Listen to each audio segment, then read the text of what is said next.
Some basic concepts of chemistry, जैसा कि नाम से पता लग रहा है। क्या नाम बताओ?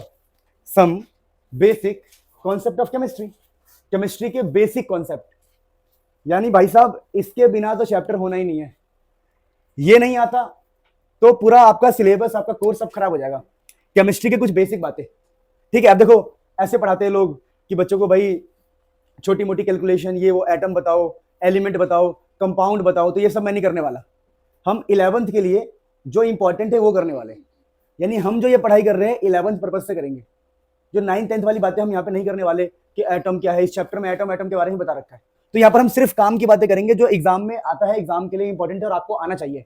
देखिए इस चैप्टर में सबसे पहले मैं क्या पढ़ाता हूँ, मैं बच्चों को पढ़ाता हूँ AMU, ठीक है। AMU, अब तुम बोलोगे सर ये AMU क्या होता है सर, है ना। और कई लोग ऐसे बोलते हैं यू का हुए है ना, तो यू का हुए हैं। AMU क्या होता है, फुल फॉर्म बड़ा आसान है, एटॉमिक मास यूनिट। अब कई लोग ना बड़े परेशान हो जाएंगे कि भाई एटॉमिक मास यूनिट क्या होता है। तो एटॉमिक मास यूनिट क्या होता है समझा रहा हूं मैं आपको। देखो बेसिकली अभी हम छोटी सी बातें करते हैं। AMU को ऐसे लिखा जाता है, ठीक है, AMU, इसका फुल फॉर्म होता है एटॉमिक मास यूनिट, यानी कि एटम के मास का यूनिट। जैसे मैंने कहा भैया ऑक्सीजन है, तो ऑक्सीजन होगा 16 AMU, कि भैया ऑक्सीजन का मास कितना है, 16 AMU। तो एटम के मास के यूनिट को बोलते हैं एटॉमिक मास यूनिट। जैसे कि हम बोलते हैं भाई कि मान लो हमने बोला 10 किलो, तो यहां पर किलो क्या है, यूनिट। वैसे यहां पर AMU क्या है, यूनिट। अब यहां पर देखिए 10 और किलो, अगर हम लिखे किलो तो किलोग्राम की वैल्यू होती है, किलोग्राम की वैल्यू कितनी होती है, 1000 ग्राम। वैसे ही AMU की भी वैल्यू होगी कुछ ना कुछ। तो AMU की वैल्यू कितनी होती है और कैसे आता है, तो देखिए AMU की वैल्यू जो होती है, हम AMU की बात कर रहे हैं, तो एटॉमिक मास यूनिट की भी वैल्यू होगी। तो कितनी वैल्यू होगी, तो इसकी वैल्यू निकालते कैसे, पहले वो सोचो। इसकी वैल्यू ऐसे निकाले गया, कार्बन 12 लिया गया, कार्बन 12 तो लिया गया mass of carbon 12, mass of C12 atom, mass of C12 atom लिया गया और उसको 12 से डिवाइड किया गया। AMU बता रहा हूं, AMU कैसे आया। देखो हमें पता लग गया एटम के मास की यूनिट को AMU कहते हैं, पर AMU कितना होता है, तो AMU को निकालने के लिए साइंटिस्ट लोगों ने कार्बन एटम लिया, उसको 12 से डिवाइड किया, जो कार्बन एटम का मास है उसको 12 से डिवाइड किया, और उनके पास एक वैल्यू आई। कितनी वैल्यू आती है, याद है किसी को, याद है, 1.6, आगे 10 की पावर कितनी होती है, 24 ग्राम या किलोग्राम। जब हम कार्बन के मास को 12 से डिवाइड करेंगे तो हमें AMU मिलेगा। तो AMU कितना मिलेगा सोचो, 1.6 10 की पावर -27 ग्राम, ठीक है। मेरी बात समझे नहीं समझे, ये होता है AMU का वैल्यू। बात समझे नहीं समझे, पक्का। चलो तो ये हमारा, अच्छा सब ठीक चल रहा है ना। ये किलोग्राम में होगा, 27 किलोग्राम में होगा, ग्राम में तो 24 हो जाएगा, सॉरी 24 ग्राम, वो 27 किलोग्राम में आता है, हमारे ग्राम में आंसर आएगा 1.27 10 की पावर -24 ग्राम। तो AMU की वैल्यू इतनी होती है, समझे मेरी बात को। जैसे कि हम कहते हैं भैया केजी एक यूनिट है, केजी का मतलब कितना होता है, 1000। वैसे ही AMU की भी वैल्यू होगी, तो AMU की इतनी वैल्यू होती है, इतनी ग्राम। केजी की वैल्यू होती है 1000 ग्राम, वैसे AMU की वैल्यू कितनी होती है, इतनी ग्राम।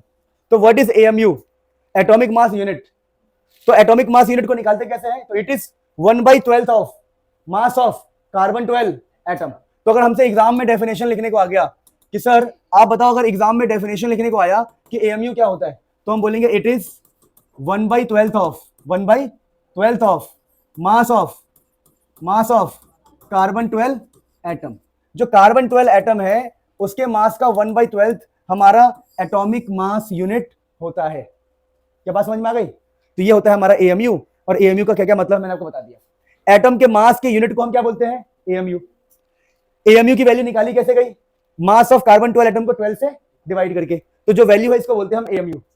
और AMU की डेफिनेशन क्या है, it is 1/12 part of mass of carbon 12 atom. फटाफट नोट कर लो फिर आगे बढ़ते। अरे बच्चों हमने समझ लिया AMU, भाई AMU कुछ नहीं होता, एटम के मास को नापने का यूनिट होता है। जैसे हमने कहा भैया कार्बन है, तो बोलोगे भैया कार्बन का जो मास होता है ना, होता है 12 AMU होता है।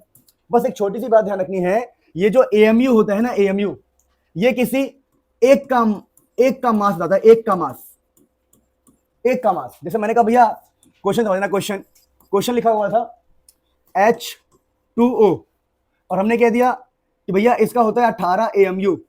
18 क्यों? 2 हाइड्रोजन है और 1 ऑक्सीजन।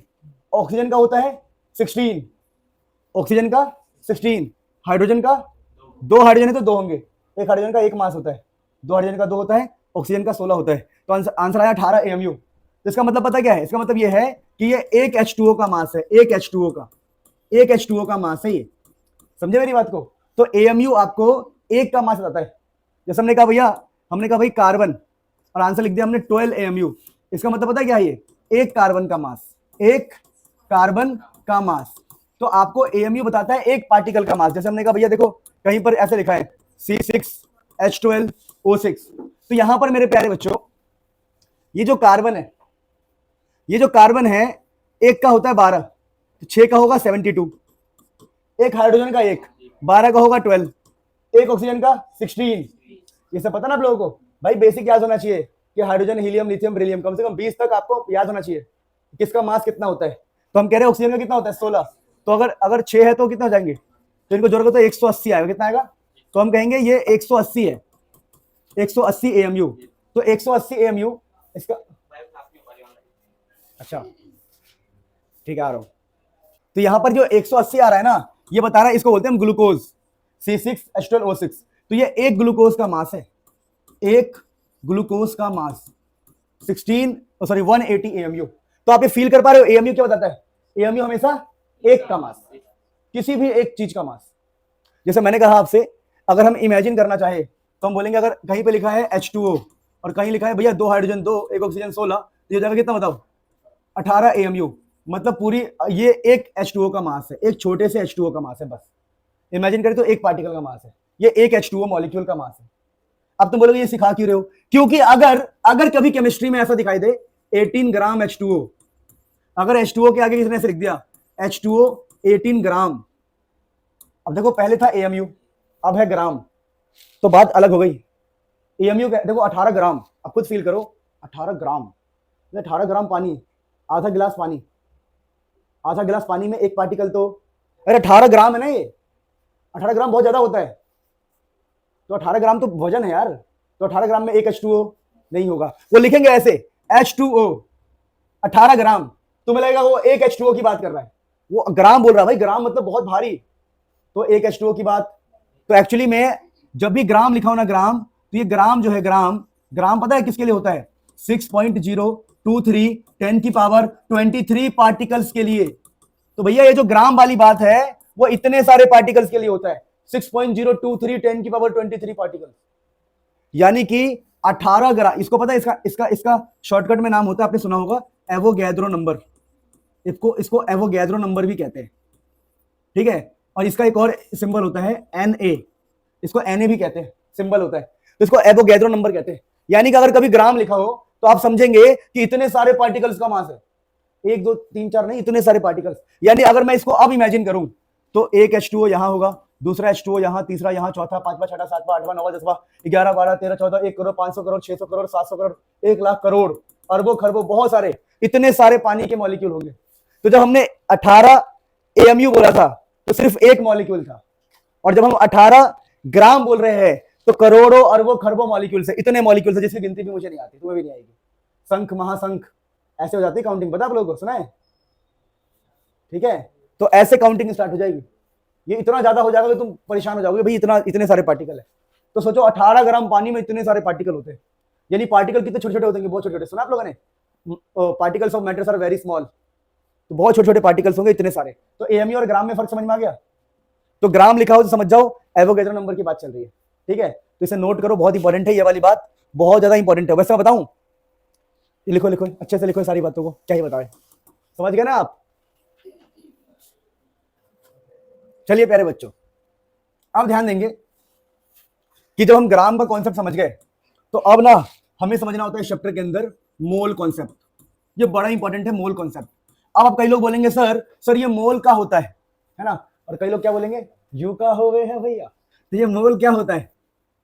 क्या होता है ये मोल? तो बेसिकली ये होता है amount of substance, amount of substance. जैसे ना पहले के दिनों में हम ऐसा कहते थे, भैया 2 किलो चीनी दे दो, तो केमिस्ट्री वाले कहते हैं 2 मोल्स चीनी, मतलब अब वो मोल से एक बोलते थे, जैसे हम बोलेंगे 2 मोल चीनी, 2 मोल चीनी, 3 मोल पानी, 3 मोल पानी, तो ये ना अमाउंट ऑफ सब्सटेंस होता है।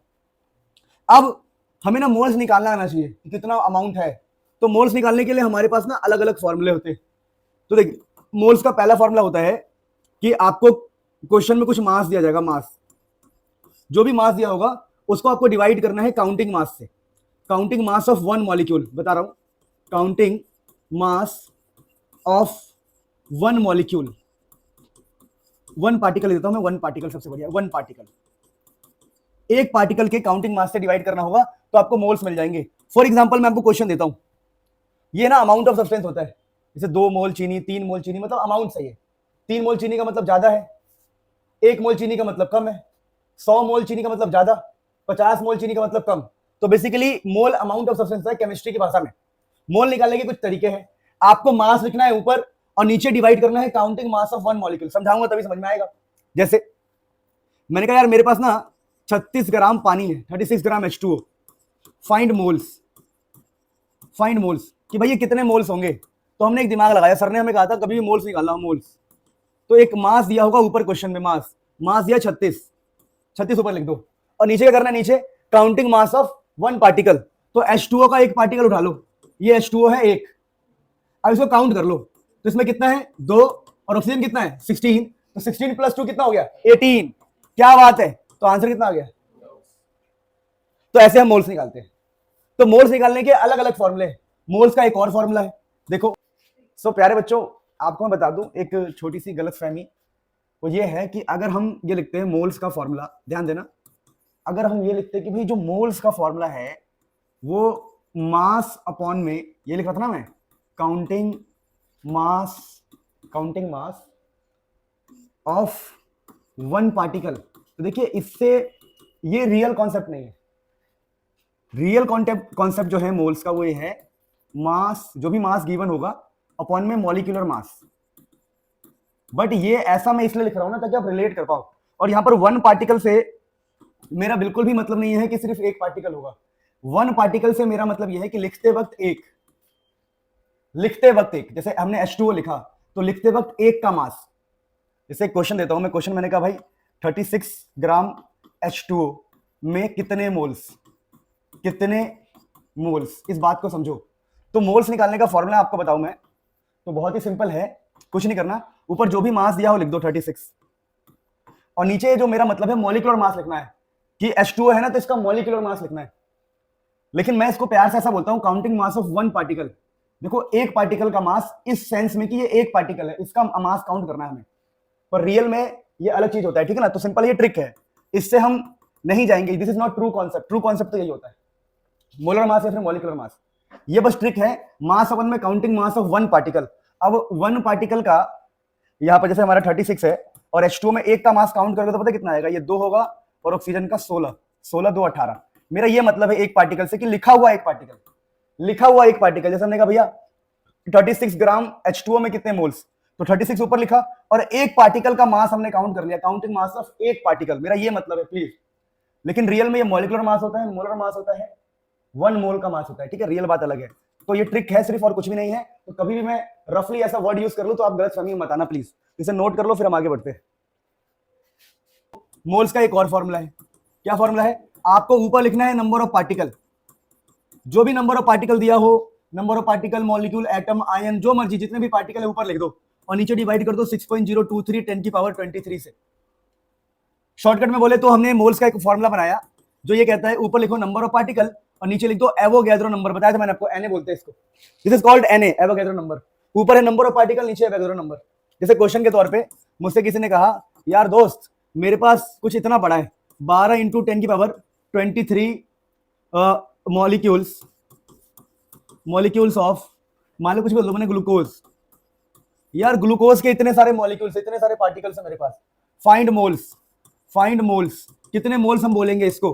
तो हमने बोला यार सर ने हमें बोला था अगर कभी मोल्स निकालना हो कुछ नहीं करना, ऊपर लिखना है नंबर ऑफ पार्टिकल, नीचे क्या लिखना है, तो नंबर ऑफ पार्टिकल इतने हैं 12 इंटू 10 की पावर 23, और हमें पता है नीचे डिवाइड करना है एवोगैड्रो से 6.023 10 की पावर 23। ये इससे कट जाएगा अप्रोक्सीमेट, ये भी कट जाएगा, आंसर कितना आ गया 2, तो मोल्स हो गए 2। मोल्स निकालने का एक और फॉर्मूला है। तुम बोलोगे क्या बात कर रहे हो सर, बार बार फॉर्मूला आ रहा है, डरना नहीं है। अच्छा, ऐसा भी हो सकता है कि तुम में से बहुत सारे बच्चों को समझ ना आए, क्योंकि एक बार में थोड़ी आएगा समझ में। वैसे आ रहा है क्या अभी तक? बड़ा सिंपल नहीं है ये, आ रहा है बेटा पक्का?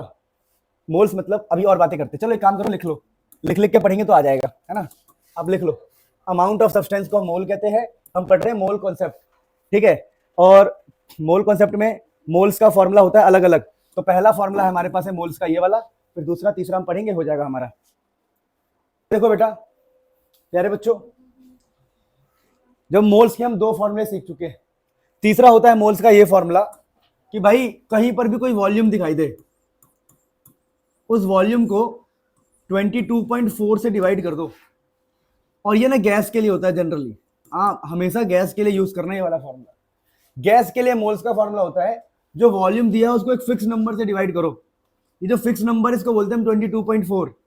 अब ये लीटर होता है, ठीक है, 22.4 लीटर। और ये जो कंडीशन होती है एट एसटीपी, अब तुम बोलोगे सर एसटीपी का हो गए है भैया, तो एसटीपी स्टैंडर्ड टेम्परेचर प्रेशर। ये नहीं कि जमीन के अंदर चले गए, समुंदर के अंदर चले गए, हवाओं में चले गए और एक्सपेरिमेंट कर रहे, गलत। आपको एक कैलकुलेशन करनी standard, standard temperature pressure, standard condition होनी चाहिए। ये नहीं कि कहीं दूर आसमान में स्पेस में कर रहे, नहीं, स्टैंडर्ड होना चाहिए काम। तो यहां पर अब क्वेश्चन आ जाए, जैसे क्वेश्चन आया कि भाई मेरे पास है ना 36 बोल रहा हूं मैं, मान लो कुछ भी ले लो, 48 ले लो, कुछ भी ले लो, 54 ले लो, चलो 54 ग्राम H2O वेपर यानी गैस, H2O गैस, हमारे पानी की भाप है, गैस है 54 ग्राम। तो कितने मोल्स होंगे इसमें, कितने मोल्स होंगे भैया? तो तुमने कहा सर, आपने कही थी, क्या कही थी सर आपने कही थी कि वॉल्यूम लो, आपने कहा था, ठीक है, वो यूपी में होता है ना, तुमने क्या कही थी हमसे, कुछ तो कही थी, हैं? तो दोस्तों थोड़ा सा आगे बढ़ते हैं, ये थोड़ी सी बातें हमने समझी। वैसे मैं आपको समझा दूं कि कुछ चीजें ध्यान रखना। Complete mass of counting mass of one molecule, ये वन वर्ड बहुत इंपॉर्टेंट है। वन मॉलिक्यूल, एक मॉलिक्यूल का ही लिखना होता है, क्योंकि कई बार ना क्वेश्चन ऐसे लिखा होगा 3H2, तो फिर तुम 3 से भी मल्टीप्लाई कर दो, गलत आ जाएगा आंसर। जैसे मैंने कहा कि मुझे मास लिखना है, तो इसका आंसर पता क्या आना चाहिए? इसका आंसर आना चाहिए एक हाइड्रोजन और यह है 2, तो इसको बोलते हैं हम वन मॉलिक्यूल। ये हाइड्रोजन गैस का एक मॉलिक्यूल है, तो हमें इसका आंसर लिखना है 2। लेकिन बच्चे क्या करते हैं, 3 से मल्टीप्लाई करके आंसर 6 लिखते हैं, गलत। आपको हमेशा ध्यान रखना है कि आपको सिर्फ एक मॉलिक्यूल का लिखना है, नीचे मास हमेशा एक मॉलिक्यूल का, ये 3 नहीं। जब भी काउंटिंग मास होगा सिर्फ एक मॉलिक्यूल का होगा। जैसे फॉर एग्जांपल मैंने कहा मेरे पास है 4 CO2 और मुझे इसका काउंटिंग मास चाहिए, तो काउंटिंग मास ना सिर्फ एक के लिए होता है, तो इस 4 को गायब कर दो, अब निकलेगा काउंटिंग मास, समझे? उस नंबर का कोई उपयोग नहीं है। तो हमेशा counting mass of one molecule, ये ध्यान रखना है आपको। चलिए ये छोटी सी बात थी जो इंपॉर्टेंट थी। अब ना एक गजब का कॉन्सेप्ट करने जा रहे हैं जिसने बच्चों को बहुत डरा रखा है, ठीक है। 2 कॉन्सेप्ट है, पहला होता है कॉन्सेप्ट इंपेरिकल फॉर्मूला। मैं थोड़ा फास्ट रहूंगा क्योंकि ये मैं थर्ड टाइम पढ़ा रहा हूँ, दिस इज थर्ड टाइम, तो मैं थोड़ा सा फास्ट रहूंगा क्योंकि हमें पूरा अप्रोच लगाना है कि सिलेबस जल्दी खत्म हो। तो फास्ट रहूंगा पर आपको समझ में आएगा, जहां लगे ना कि सर फास्ट हो रहे रोक देना मुझे। तो एक टॉपिक पढ़ रहे हैं हम इंपेरिकल फॉर्मूला, और पूरा हम एग्जाम ओरिएंटेड पढ़ेंगे, नॉलेज एग्जाम ओरिएंटेड। अब हमारे पास है इंपेरिकल फॉर्मूला एक टॉपिक है, और एक टॉपिक होता है हमारे पास मॉलिक्यूलर फॉर्मूला। देखना आपको कितना ज्यादा मजा आएगा, मॉलिक्यूलर फॉर्मूला। तो एक है इंपेरिकल फॉर्मूला, दूसरा है मॉलिक्यूलर फॉर्मूला। अब हम ये सोचते हैं कि यार इंपेरिकल फॉर्मूला क्या है, मॉलिक्यूलर फॉर्मूला क्या है। देखिए इसके लिए एक सिंपल एग्जांपल देता हूं मैं, आप समझना। इंपेरिकल फॉर्मूला बस आपको ये बताने वाला है कि जो भी कोई सब्सटेंस है, इंपेरिकल फॉर्मूला बताएगा substance is made up of. अब ये इंग्लिश थोड़ी अजीब सी हो गई पर समझो, ये जो इंपेरिकल फॉर्मूला है हमें इंफॉर्मेशन देता है कि सब्सटेंस किससे बना है, सब्सटेंस किससे बना है, सिर्फ इतना बताएगा ये। मॉलिक्यूलर फॉर्मूला हमें बताएगा डिटेल्ड, कि डिटेल्ड मतलब किससे बना है कि, और अभी बताऊंगा, वेट करो, अभी थोड़ा सा वेट करते हैं। डिटेल्ड नॉलेज है, जैसे मैंने आपसे कहा कि कहीं पर लिखा है कार्बन और हाइड्रोजन, तो हमें कह रहा है कोई सब्सटेंस है जो कार्बन और हाइड्रोजन से बना है, तो इसको बोलेंगे इंपेरिकल फॉर्मूला है। लेकिन अगर किसी ने ऐसा लिख दिया C6H6, तो ये कहलाता है मॉलिक्यूलर फॉर्मूला, जो ये बता रहा है एक्चुअली में कंप्लीट इंफॉर्मेशन है। ये 6 कार्बन और 6 हाइड्रोजन से मिलकर बना है, और ये जो बंदा है इसका नाम है बेंजीन। क्या नाम है इसका? बेंजीन। तो आपको इंपेरिकल फॉर्मूला क्या दे रहा है? इंपेरिकल फॉर्मूला आपको ये बता रहा है कि भाई कोई सब्सटेंस है, वो कार्बन और हाइड्रोजन से बना है। Substance is made up of, किससे बना है? और मॉलिक्यूलर फॉर्मूला आपको खुलेआम कह रहा है भैया 6 कार्बन 6 हाइड्रोजन, मैं बेंजीन हूं। तो मॉलिक्यूलर फॉर्मूला बेसिकली आइडेंटिफिकेशन है, ये आइडेंटिफिकेशन है। और आपका इंपेरिकल फॉर्मूला एक प्रकार से इनिशिएशन है। इनिशिएशन मतलब एक हिंट है, इसे कह सकते हैं हिंट, इज अ हिंट। जैसे अब इसके ऊपर क्वेश्चन कैसे आता है, एग्जाम में क्वेश्चन ऐसा आएगा, वेट करो, लिखने को दूंगा पहले। क्वेश्चन आएगा कि भाई एक कंपाउंड है, वो कार्बन से बना है, वो हाइड्रोजन से बना है, वो क्लोरीन से बना है, find empirical and molecular formula. तो अगर उसने हिंट दे ही दिया तो हम इंपेरिकल निकाल लेंगे, बाद में हम मॉलिक्यूलर भी निकाल लेंगे। तो पहले तो आप इंट्रोडक्शन लिखो कि इंपेरिकल फॉर्मूला क्या होता है, वैसे इसकी डेफिनेशन क्या होती है। अब तुम बोलोगे सर ये तो आपने अपने दिमाग से बता दिया, और हम क्या लिखेंगे? तो बड़ा सिंपल है, देखो बहुत सिंपल भाषा में आपको मैं समझाऊं तो लिखना क्या है, the simplest whole number formula, the simplest whole number formula, जो सिंपलेस्ट, जो सबसे सिंपल फॉर्मूला पॉसिबल है, ये सबसे सिंपल है। और ये क्या होता है बताओ, ये क्या होगा बताओ, इसका डेफिनेशन क्या लिखोगे? ये होता है सिंपलेस्ट होल नंबर फॉर्मूला, और इसका डेफिनेशन क्या है? तुम्हारा होमवर्क बता दिया मैंने। वैसे ये मॉलिक्यूल की आइडेंटिफिकेशन होती है, पर आपको ना 11th क्लास में कोई भी नहीं पूछता कि define empirical formula, molecular formula. जो टीचर भी ये पूछेंगे नर्क जाएंगे, मजाक नहीं कर रहा हूं, क्योंकि भाई ये पूछना ही नहीं है, अप्लाई करना है भाई, सीधा इसको अप्लाई करना है, हमें अप्लाई करना है। तो अभी हमारा टॉपिक है empirical formula and molecular formula, इसके हम स्टेप्स देखेंगे, ठीक है। सो दोस्तों, अब साइंटिस्ट लोगों ने बहुत सारे टाइम स्पेंड करने के बाद कुछ स्टेप्स बनाए। कहा कि यार अगर आपको कभी भी इसकी मैथमेटिक्स सीखनी है कि कैसे हम निकालते मैथमेटिक्स, कि कैसे हम इंपेरिकल फार्मूला, कुछ स्टेप्स है, बहुत सिंपल स्टेप्स है। अगर आपको कभी भी इंपेरिकल फार्मूला फाइंड करना हो, ठीक है, तो आप एक काम करो, वो बताऊंगा बाद में, पहले समझो इंपेरिकल फार्मूला। मैंने कह दिया कि मेरे पास किसी का इंपेरिकल फार्मूला है C&H, ये इंपेरिकल फार्मूला। मैंने CH मतलब ये इंपेरिकल फार्मूला है, इंपेरिकल फार्मूला CH है। मैंने इंपेरिकल फार्मूला में n से मल्टीप्लाई कर दिया, तो ये क्या बन जाएगा बताओ? n यहां पर 6 है, माई n इज 6, तो बताओ ये क्या बन गया? मॉलिक्यूल बन गया ना, C6H6। तो हम कहेंगे कि भाई जैसे ही मैंने CH में मतलब इंपेरिकल फार्मूला में n से मल्टीप्लाई किया, आंसर आता है मॉलिक्यूलर फार्मूला। समझे मेरी बात को? तो एक छोटी सी बात ध्यान रखना, एक मैंने कॉन्सेप्ट आपके मन में डाल दिया कि जब भी हमें इंपेरिकल फार्मूला में n का मल्टीप्लाई करना होगा तो हमें मॉलिक्यूलर फार्मूला मिलेगा। यानी जब भी आपको मॉलिक्यूलर फार्मूला चाहिए, आपको इंपेरिकल फार्मूला में कुछ नंबर मिलाना पड़ेगा। बेस्ट एग्जांपल क्या है? इंपेरिकल मॉलिक्यूलर फार्मूला हमारे पास है C6H6। ये कैसे आया होगा बताओ मुझे? C और H में हमने 6 का मल्टीप्लाई किया होगा। यानी कि आपका मॉलिक्यूल कब बनकर तैयार होता है? जब इंपेरिकल फार्मूला के अंदर कुछ नंबर मल्टीप्लाई में होता है। यानी ये जो मैंने आपको बताया ना, पहला आपको मैथमेटिक्स बताया मैंने। तो अब हमारा टारगेट क्या रहता है? हमारा टारगेट जो भी रहता है, यहां से एक और चीज याद कर लो, कभी भी n निकालना हो तो मॉलिक्यूल, ये है मॉलिक्यूल, मॉलिक्यूलर मास लिख दो ऊपर और नीचे लिख दो इंपेरिकल मास, इंपेरिकल फार्मूला का मास, आपको n मिल जाएगा। n हम यूज करेंगे ना फ्यूचर में। तो अभी मैंने क्या सिखाया आपको? मैथमेटिक्स क्या है इसके पीछे, कि एक तो ये फॉर्मूला याद रखना है कि molecular formula is always n times empirical formula, और दूसरा क्या, n कैसे निकाल सकते हैं? मॉलिक्यूलर मास को इंपेरिकल मास से डिवाइड करके। अब ना इसके ऊपर हम क्वेश्चन लेंगे और समझेंगे कि भाई हम कैसे काम करते हैं, क्वेश्चन के थ्रू ही समझ पाएंगे। तो बस ये थोड़ा सा लिख लो, फिर हम क्वेश्चन के थ्रू आगे बढ़ते हैं। फटाफट लिख लो बेटा। देखो अगर हम यहाँ पर ये क्वेश्चन को प्रैक्टिस करें तो क्वेश्चन को पहले समझते बढ़िया से। कह रहा है एक कंपाउंड है, तो हमने कहा भाई कोई कंपाउंड है, बना लिया हमने अप्रोच। कह रहा है जो कंपाउंड है उसमें 4% हाइड्रोजन है। तो देखो आपको ये पता होगा, अगर हम बोलते हैं भाई 100%, तो उसको ना 100 ग्राम मानते हैं हम, ये आपको याद करना पड़ेगा। कभी 100% लिखा हो तो उसको 100 ml भी मान सकते हैं, ये सीख जाओगे धीरे धीरे, क्योंकि देखो परसेंट का मतलब होता है टोटल 100, तो ये छोटा सा कोड वर्ड होता है।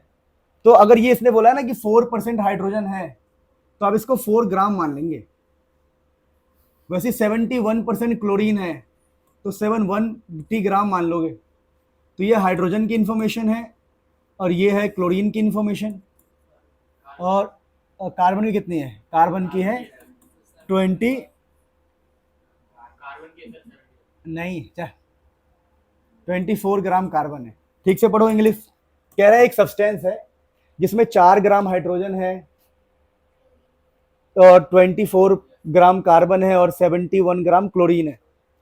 और कह रहा है कि मोलिकुलर मास उस सब्सटेंस का जो मोलिकुलर मास है, मोलर मास ऑफ सब्सटेंस, उस सब्सटेंस का मोलर मास दिया हुआ है 98 ग्राम। ठीक है। कह रहा है what are its empirical and molecular formula. तो आप स्टेप सुन लो, बड़ा आसान है। इसको करना कैसे, बहुत सिंपल बता रहा हूं मैं आपको। देखो पहला स्टेप क्या है कि आप ऐसे कुछ कॉलम्स बना लो। ये ट्रेडिशनल स्टेप है, हर कोई यही फॉलो करता है, सिंपल होता है बहुत ज्यादा।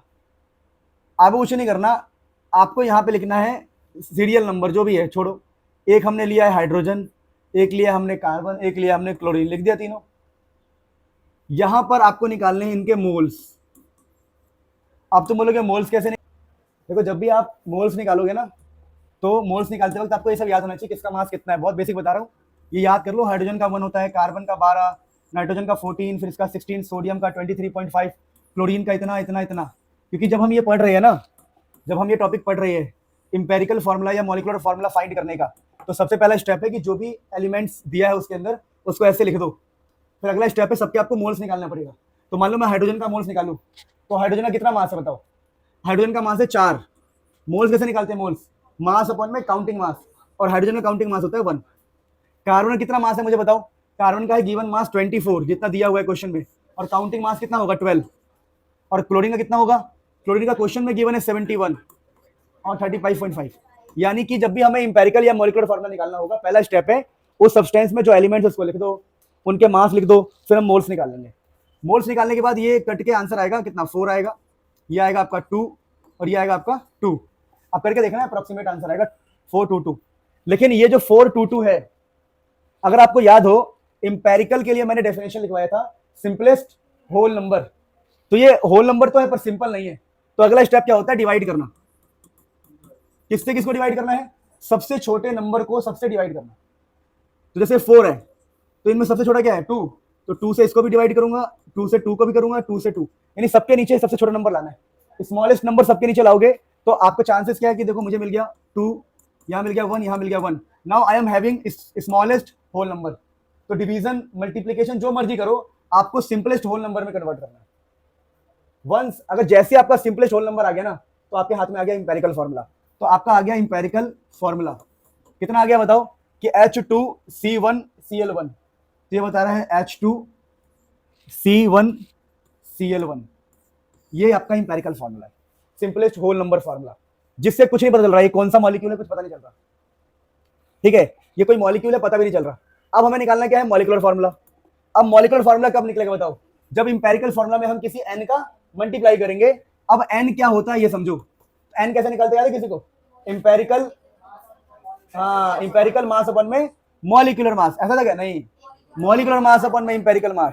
तो मॉलिक्यूलर फॉर्मूला का जो मास है उसको इंपेरिकल फॉर्मूले से हम डिवाइड कर देंगे। तो मॉलिक्यूलर मास कितना दिया? देखो क्वेश्चन में बड़ी चालाकी से 98 दिया था, तो आप ऊपर लिखोगे 98 n निकालने के लिए। तो ऊपर लिखेंगे 98, नीचे कितना लिखेंगे? इंपेरिकल मास, वो तो निकाल लेंगे हम। 2 प्लस कार्बन 12, क्लोरीन 35.5। भाई याद होना चाहिए, मैंने अभी से लिखवाया है। तो आंसर कितना आ रहा है? देखो 49 पॉइंट समथिंग आ रहा है। तो ये हो जाएगा 49। कितना आ गया? 2। तो n की वैल्यू कितनी आ गई? 2। तो नाउ यू कैन से कि भाई साहब जो मॉलिक्यूलर फॉर्मूला है वो क्या होता है? n into empirical formula. और आप इजीली कह सकते हो कि अगर मेरा मॉलिक्यूलर फॉर्मूला होता है n की वैल्यू 2 आई है और इंपेरिकल फॉर्मूला क्या है? H2CCl। तो मॉलिक्यूलर फॉर्मूला बन गया आपका क्या? H4C2Cl2। अब ये लग रहा है कोई मॉलिक्यूल, पहले वो कोई मॉलिक्यूल नहीं लग रहा। तो ऐसे काम करना मुश्किल था कि आसान? बहुत आसान।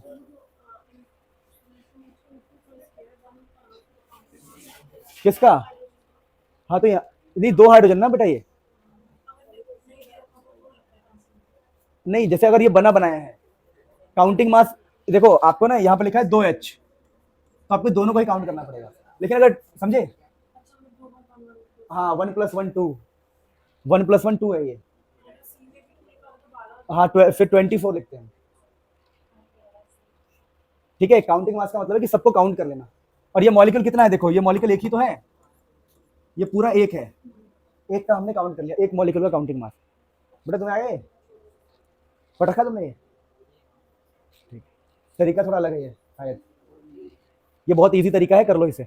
नोटबुक में होना चाहिए question, same to same question exam में आएगा, आएगा तो ठीक है। अब यहाँ देखिए मैं करवाता हूँ, क्वेश्चन है एनसीईआरटी का। क्वेश्चन कहते हैं determine the empirical formula of oxide of iron which है 69.9 ग्राम, यानी ऑलमोस्ट बोल रहा है एक सब्सटेंस है, ऑक्साइड है 70 ग्राम, 69.9 मतलब 70 ग्राम आयरन के आसपास है आपके पास। लेकिन आपको ना किताब में जब आप पेपर सॉल्व करोगे तो पेपर में तो ऐसे लिखना 69.9 ग्राम आयरन, या आयरन की बात कर, आयरन मतलब Fe, एंड ऑक्सीजन दे रखा है 30 ग्राम, तो 30 ग्राम आप लिख दोगे ऑक्सीजन, 30.1 ग्राम ऑक्सीजन दे रखा है। तो देखो आप जब करोगे ना कैलकुलेशन तो कैसे लिखोगे, सेम वही, एक जगह लिख दो, कुछ भी लिख दो, आयरन लिख दो, ऑक्सीजन लिख दो, यहाँ मोल्स निकाल लो, Fe का मास दे रखा है 69.9, और डिवाइड करना पड़ेगा मोल्स के लिए काउंटिंग मास से, मास अपॉन में काउंटिंग मास, काउंटिंग मास इसका 56 होता है, यहाँ नहीं दिया पर एग्जाम में लिखा होगा तो 56 होता है इसका आयरन का। चलो अब ऑक्सीजन का अभी देखते हैं, ऑक्सीजन जो है वो कितना है 30.1 गिवन मास, लेकिन आपको डिवाइड करना है इसको काउंटिंग मास से, मास अपन में काउंटिंग, मास अपन में काउंटिंग, काउंटिंग कितना होता है ऑक्सीजन का 16, तो साफ दिख रहा है कि ये कट रहा है 1.8 के आसपास, क्योंकि 16 टू जा कितना होता है 32, उससे 2 पॉइंट नीचे ही है ये, 2 से 2 पॉइंट नीचे है ना ये, तो 1.8 आएगा। इसे सॉल्व करोगे तो ये आ जाएगा, ये 1.25 आएगा। ठीक है, सॉल्व करना भाई, हमने भी अपने टाइम पे किया था, थोड़ा बहुत तो करोगे। अब प्रॉब्लम ये है कि हम अब इस स्टेप पे पहुंच गए हैं कि ये सिंपलेस्ट होल नंबर नहीं है, if they are not simplest whole number, हमें अब डिवीजन रूल करना है, डिवाइड करना है सबसे स्मॉलेस्ट वैल्यू से, तो 1.25 को 1.25 से डिवाइड कर दो, और 1.8 को भी 1.25 से डिवाइड कर दो, तो ये तो 1 बन जाएगा, और ये पता क्या बन जाएगा 1.5, अब करके देखना 1.5 ही आएगा। अब प्रॉब्लम ये है, रुक जाओ, अब प्रॉब्लम पता क्या है, प्रॉब्लम ये है कि ये सिंपलेस्ट होल नंबर नहीं बना, ये तो बन गया सिंपलेस्ट होल नंबर, पर ये नहीं है होल नंबर, आपको आंसर हमेशा होल नंबर में लिखना है, सिंपलेस्ट होल नंबर। तो क्या किया जाए, तो अब हम डिवाइड नहीं कर सकते और, क्योंकि 1 आ चुका है, वंस एक 1 आ गया ना 1, अब क्या ही डिवाइड करोगे, अब डिवाइड करोगे तो कुछ भी नहीं होगा, तो अब आती है बारी मल्टीप्लाई करने की। तो जब डिवीजन हम कर लेते हैं और डिवाइड के बाद भी आंसर नहीं आता है, फिर बारी आती है कि हम मल्टीप्लाई करके बनाएंगे इसको होल नंबर, तो हमने इन दोनों को 1 से मल्टीप्लाई किया, कुछ भी नहीं हुआ, फिर अगला नंबर क्या आएगा बताओ 2 से, तो इन दोनों को हम 2 से मल्टीप्लाई करेंगे, तो ये बन जाएगा 2 और ये बन जाएगा 3, और जैसे हमें मिला कि भाई ये तो सिंपलेस्ट होल नंबर है, तो ये हमारा सिंपलेस्ट होल नंबर है। तो अब हम बात समझ में आई, तो पहला स्टेप होता है मोल फाइंड करो, दूसरा स्टेप होता है डिवाइड करो, अगर डिवाइड से आंसर नहीं आ रहा है तो मल्टीप्लाई करके सिंपलेस्ट होल नंबर बनाओ, तो सिंपलेस्ट होल नंबर बनने पे क्या बन गया हमारा Fe2O3, और ये देखा देखा भी लगेगा आपको, है ना काई। तो इस केस में ध्यान रखना, इस स्पेशल केस में आयरन का ऑक्साइड हो ना, ऑक्साइड ऑफ आयरन, तो ये मॉलिक्यूलर फॉर्मूला और इंपेरिकल फॉर्मूला बाई चांस दोनों ही सेम होता है, इसका इंपेरिकल मॉलिक्यूलर फॉर्मूला दोनों ही सेम आता है, तो लिख लो फटाफट, अच्छा क्वेश्चन। ठीक है, तो हमने क्या सीखा इस क्वेश्चन से, जब हम डिवाइड करें, जब एन निकालने की जरूरत नहीं पड़ेगी ना इसमें, क्योंकि एन निकालने के लिए कुछ दिया ही नहीं उसने, इसने पूछा ही इंपेरिकल, आप मॉलिक्यूलर तक जा क्यों रहे हो, पिछले वाले क्वेश्चन में पॉइंट वाले नंबर को नहीं लिया था, तो क्या हो गया, वो एग्जैक्टली आ रहा था ना, वो अप्रोक्सीमेट ही आ रहा था, सही आंसर आ रहा था बिल्कुल। अब देखना इनमें क्या मतलब, मैं समझा नहीं क्या कह रहे हो आप, पॉइंट वाले नंबर्स 69, ये 1.25 या 1.8 आगे सर, आप तो इसको 70 मान लो, मैं तो कहता हूँ 70 मान लो, 70/56 वो भी 1.25 के आसपास ही आएगा, मान लो चलो ये 1.24 आ गया तब भी क्या फर्क पड़ेगा, ये मान लो 1.89 आ गया तब भी क्या फर्क पड़ेगा, कैलकुलेशन में फर्क नहीं पड़ता, थोड़ा बहुत ऊपर नीचे होता है ना, तो अप्रॉक्स लेके चलते हैं हम, सीख जाओगे धीरे धीरे, आप अपने हिसाब से कर रहे थे तभी तो यही आंसर आ रहा था, देखा था आपने 1.2 समथिंग ही तो आ रहा होगा, तो आंसर में फर्क नहीं पड़ेगा, ऑलमोस्ट आंसर सेम ही आएगा, और ऐसे क्वेश्चन को हम याद ही कर लेंगे, एग्जाम में हम कैलकुलेट कर ही नहीं पाएंगे, बहुत टफ हो जाएगा, तो सेम ही क्वेश्चन आएगा एनसीईआरटी का अगर आएगा तो। ठीक है, इस वाले केस में इंपेरिकल फॉर्मूला और मॉलिक्यूलर फॉर्मूला सेम होता है। ठीक है, तो देखो हमने अभी क्या जाना, कुछ बेसिक बातें हमने जान लिया कि चैप्टर काम कैसे कर रहा है, चैप्टर में अभी तक हमने नहीं सीखा भाई कैसे हम एम्पेरिकल या मॉलिक्यूलर फॉर्मूला निकाल सकते हैं। तो मैं आ रहा है थोड़ा बहुत पक्का, ठीक है, सेम ही आएगा, आएगा तो आप कर ही दोगे, कुछ भी आएगा। अब देखिए अगला टॉपिक बहुत कठिन होता है, जो बच्चे जेई नीट की तैयारी करते हैं ना वो कांपते हैं इन टॉपिक से। टॉपिक का नाम है स्टेचोमेट्री। स्टेचोमेट्री, जैसे इसका नाम कॉम्प्लेक्स है ना स्टेचोमेट्री, वैसा ये भी बड़ा कॉम्प्लेक्स है। पर मैं आपके लिए एक बढ़िया सा हैक लेके आया हूँ, हैक मतलब क्रैक कर देंगे इसको बढ़िया से। स्टेचोमेट्री बेसिकली क्या है, यूनिटरी मेथड। सुना आप लोगों ने मेथड? जैसे अगर मैं आपसे बोलूं 100 रुपए का 500 आम, तो 1 रुपए का कितना, क्या बोलोगे? तो 1 रुपए का कैसे निकालते हैं हम? जब भी हमें 1 रुपए के लिए निकालना होगा, टोटल को इससे डिवाइड करेंगे 100 से। यही स्टेचोमेट्री है, ठीक है, दिस इज कॉल्ड स्टेचोमेट्री। आई बात समझ में नहीं आई कि अगर 100 रुपए का 500 है तो 1 रुपए का कितना होगा? तो 500 वाले को 100 से डिवाइड कर देंगे, 1 रुपए का आ जाएगा। मैं कहूं कि बताओ 25 रुपए का कितना आएगा, 25 रुपए का, तो आप बोलोगे यार आपने 1 रुपए का तो निकाल लिया, 1 रुपए में कितना है 5, तो 25 में कितना होगा, 25 से मल्टीप्लाई कर दो तो 75 आम। तो अगर आपको 1 रुपए का आंसर मिल जाता है ना, तो आपसे कितने का ही पूछेगा आप मल्टीप्लाई कर दोगे। इसी को स्टेचोमेट्री कहते हैं कि भाई अगर 100 रुपए का 500 आम है तो 1 रुपए के कितने होंगे 5। अब वो मुझसे 25 रुपए का बोलेगा तो 25 से मल्टीप्लाई कर दूंगा, 30 रुपए से बोलेगा 30 से मल्टीप्लाई कर दूंगा, बहुत ही सिंपल, दैट इज कॉल्ड स्टेचोमेट्री। सच बोल रहा हूँ यही है, पर इसको हम केमिस्ट्री में अप्लाई करते हैं, थोड़ा सा फिर समझ में आएगा। केमिस्ट्री में कैसे अप्लाई करते हैं, तो कुछ चीजों को हम याद कर लेते हैं। क्या क्या याद कर लेते हैं? कुछ रिएक्शन है जो बार बार यूज होंगे, जो बचपन में आपने पढ़ा होगा, C+O2 क्या होता है, CO2, याद हो गया सबको? अच्छा, अब कुछ और बातें याद कर लेते हैं कि हमने कहा भाई CH4 + O2, वैसे एक कंबशन रिएक्शन होता है, पता आपको? किसी के साथ हम ऑक्सीजन ऐड करते हैं तो बोलते हैं कंबशन रिएक्शन। तो ये मीथेन है और मीथेन का हम कंबशन कर रहे हैं, तो ये बनेगा क्या बताओ, CO2 2H2O, ये बैलेंस इक्वेशन है। डिट्टो इसको रट्टा मारना है, रट्टा याद। तो एक तो आपको ये इक्वेशन याद करनी है, जो मैं जिस पे याद लिखूंगा याद होनी चाहिए।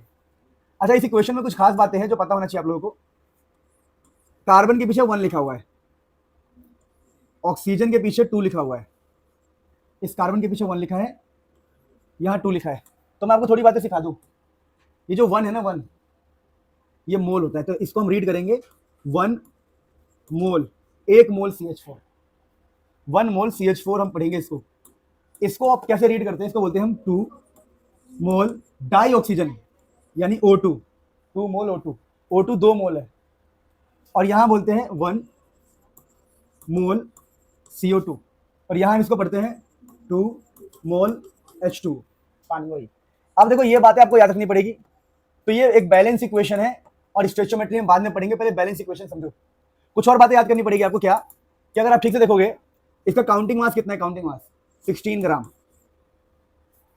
इसका काउंटिंग मास निकालोगे। अब लेकिन इस बार ध्यान रखना, मेरी बात ध्यान समझना ध्यान से, हम ना पूरे मॉलिक्यूल का मास निकाल रहे हैं, पूरे का मतलब पूरे का निकाल रहे हैं, मतलब ये काउंटिंग मास नहीं है, इस पूरे का मास निकाल रहे हैं और इस पूरे का मास निकाल रहे हैं। दिस इज नॉट काउंटिंग मास, बस हम मास निकाल रहे हैं। काउंटिंग मास एक मॉलिक्यूल का होता है, पर इस बार हम मास निकाल रहे हैं, काउंटिंग मास नहीं है, ध्यान रखना, ठीक है। This is not counting mass, this is mass, कि इस पूरे मॉलिक्यूल का मास निकाल रहे हैं, तो 16 आएगा बाई चांस। इस पूरे का निकालोगे तो पता कितना आएगा, 64, क्योंकि एक ऑक्सीजन का 16, 4 का 64। यहाँ पर इस पूरे का निकालोगे तो आएगा 44, कार्बन का 12, ऑक्सीजन का 32, और यहाँ निकालोगे तो आएगा 36 ग्राम। तो ये फैक्ट है, ये याद ही होना चाहिए फैक्ट। ये सबसे बड़ा फैक्ट है कि आपको याद होना चाहिए, आपको ये मासेस निकालना आना चाहिए। देखो ऑक्सीजन का 16, 2 हाइड्रोजन 18, 18 2 जा 36। तो ये बहुत बड़े फैक्ट है, तो पहला फैक्ट आपको याद होना चाहिए। दूसरा फैक्ट याद होना चाहिए, अगर आपको केमिस्ट्री अच्छे से सीखनी है तो, कि जब N2 + 3H2 को मिलाएंगे तो अमोनिया बनेगा, ठीक है, 2NH3।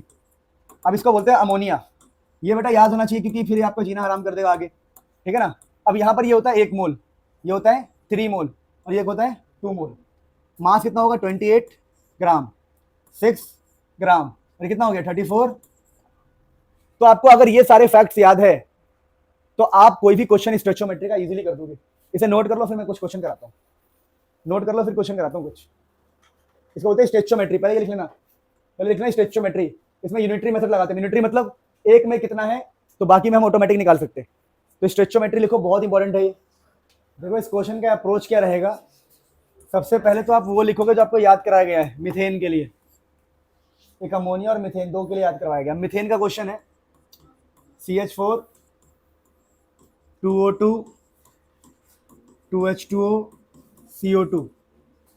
अगर याद हो मैंने कहा था ये 16 ग्राम होता है, ये 64 होता है, ये 36 ग्राम होता है और ये होता है 44।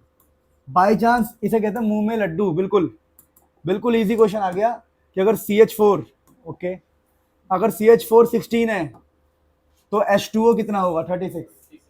So answer is what. बात समझ में आई?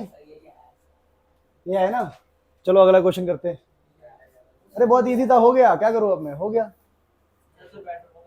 ना, नहीं आया समझ में।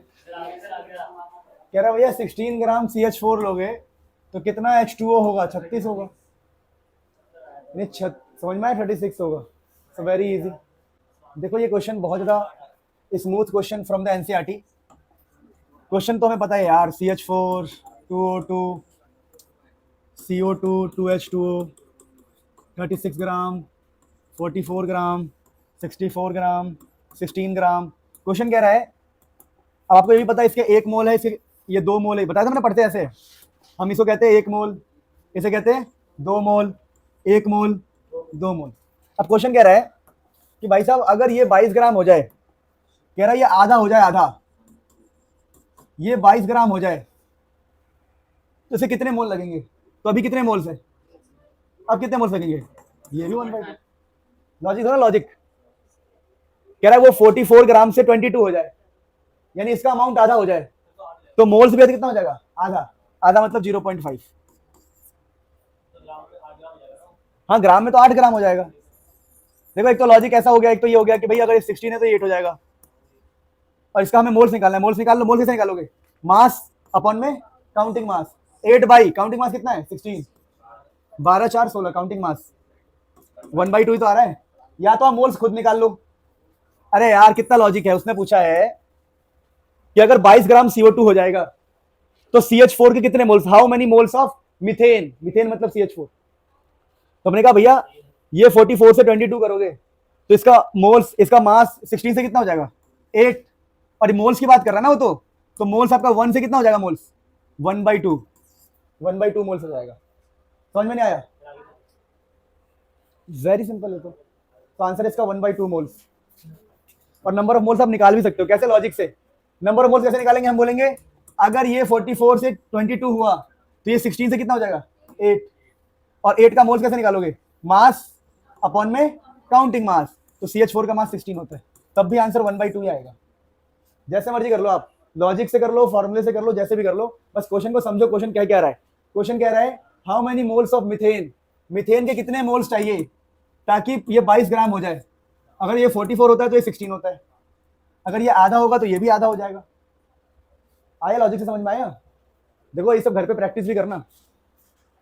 सो स्टोइचियोमेट्री पढ़ने के बाद ना इस चैप्टर में अगला टॉपिक आता है लिमिटिंग रिएजेंट। अब जब हम लिमिटिंग रिएजेंट पढ़ते हैं, लिमिटिंग रिएजेंट, ठीक है, जब हम लिमिटिंग रिएजेंट पढ़ते हैं ना तो हमारे मन में ये आता है कि यार ये चीज है क्या, लिमिटिंग रिएजेंट क्या है। तो देखो यहां से नाम से पता चल रहा है, नाम से ही, लिमिट, लिमिट या लिमिटेड, ऐसा रिएजेंट जो लिमिटेड हो हमारे पास। फॉर एग्जांपल मैं आपसे एक सिचुएशन लेता हूं। मैंने कहा मेरे घर पे 1000 लोग गेस्ट आए, मैं बहुत पॉपुलर इंसान हूं, तो 1000 लोग मुझसे मिलने आए। मैंने कहा यार खाना ऑफर करूंगा तो भिखारी बन जाऊंगा। मैंने चाय ऑफर करने का सोचा, तो मैंने दूध मंगा लिया बहुत सारा, पानी भी मंगा लिया बहुत सारा, 1000 लोग हैं ना, लेकिन चीनी 1 किलो ही है, तो क्या हम चाय सबको पिला पाएंगे। तो यहाँ पर चाय सबको तो नहीं पिला पाएंगे, बताओ क्यों, चीनी की वजह से, क्योंकि चीनी तो 1 किलो ही है, 1000 लोगों के लिए 1 किलो चीनी, बिना चीनी के छोड़ो, चीनी वाली सबको मिठाई तो पीना है। तो प्रॉब्लम क्या है, जो यहाँ पर चीनी है ना वो लिमिटेड अमाउंट में, तो लिमिटिंग रिएजेंट है, और उसकी वजह से ही जो हमारा प्रोडक्ट है वो लिमिटेड अमाउंट में बनेगा।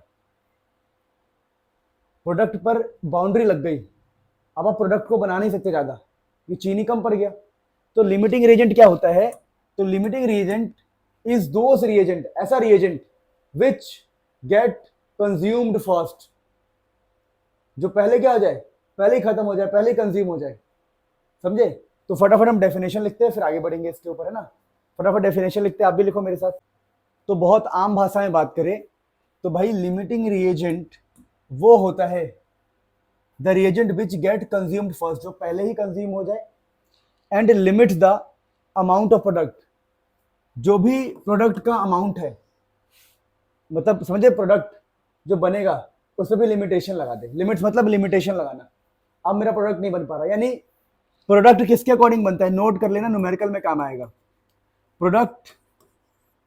प्रोडक्ट हमेशा लिमिटिंग रिएजेंट डिसाइड करता है, लिमिटिंग रिएजेंट डिसाइड करता है। क्यों भाई, ऐसा क्यों? भैया जब तक वो है तब तक ही प्रोडक्ट है, वो खत्म हो गया, अब तुम्हारा प्रोडक्ट नहीं बनेगा, अब चाय नहीं बन सकती। जब तक लिमिटिंग रिएजेंट है तब तक ही क्या बनेगा, प्रोडक्ट बनेगा। मेरी बात समझे? जैसे ही लिमिटिंग रिएजेंट खत्म हो गया, प्रोडक्ट नहीं बनेगा। तो प्रोडक्ट हमेशा लिमिटिंग रिएजेंट के हिसाब से बनता है, ये बात आप ध्यान रखोगे। फिर हम आगे बढ़ते हैं, फटाफट नोट कर लो ये छोटी सी बात, फिर आगे बढ़ते हैं। प्रोडक्ट हमेशा लिमिटिंग रिएजेंट से डिसाइड होता है, ये ज्यादा करेक्ट वर्ड होगा। प्रोडक्ट हमेशा लिमिटिंग रिएजेंट से डिसाइड होता है, लिमिटिंग रिएजेंट से ही प्रोडक्ट डिसाइड होता है। तो ये अब आपको हम ना करना सिखाते हैं, तब आपको मजा आएगा। ठीक है, इसके ऊपर हम क्वेश्चन करना सिखाते हैं, तब आपको मजा आएगा। देखो, जैसे हमने कोई क्वेश्चन ले लिया, हमने कहा यार N2 + 3H2 गिव्स 2NH3। हम थोड़े से फास्ट है, मुझे ही पता है बात, फास्ट इसलिए क्योंकि ये तीसरे चौथी बार हो रहा है।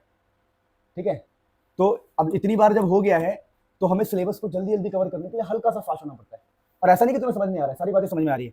तो यहाँ पर एक क्वेश्चन दिया, और इस क्वेश्चन में हमें क्या पहले से ही पता है कि भाई ये कितना होगा, 28 ग्राम। तो कुछ बातें हमें पहले से ही पता होता है, ये कितना होता है 6, और ये कितना होता है 34, ये तो मैं लिखवा चुका हूँ। तो ये हमें पहले से पता है, लेकिन वो हमें क्या दे रहा है, वो हमें गिवन क्या दे रहा है, गिवन हमें दे रहा है कि यार हमने ना N2 लिया है 5 या 10 ले लो, 10 ग्राम, 10 भी नहीं, मैंने मान लो 64 ग्राम लिया है, N2 64 ग्राम लिया है, और H2 मैंने लिया है मान लो 3 ग्राम लिया मैंने H2। हमने क्वेश्चन में क्या लिया है, होता तो ये है कि 28 लोगे 6 लोगे तो 34 बनेगा, ये तो फैक्ट है, पर हमने क्वेश्चन में लिया 64 3 ग्राम। तो अब हमने क्वेश्चन में क्या लिया कि भैया N2 28 की जगह पर हमने कितना लिया है बताओ, 64। H2 6 लिया पर हमने कितना लिया है, 3 ग्राम ही लिया है। है क्या? बैठो, कोई बात नहीं।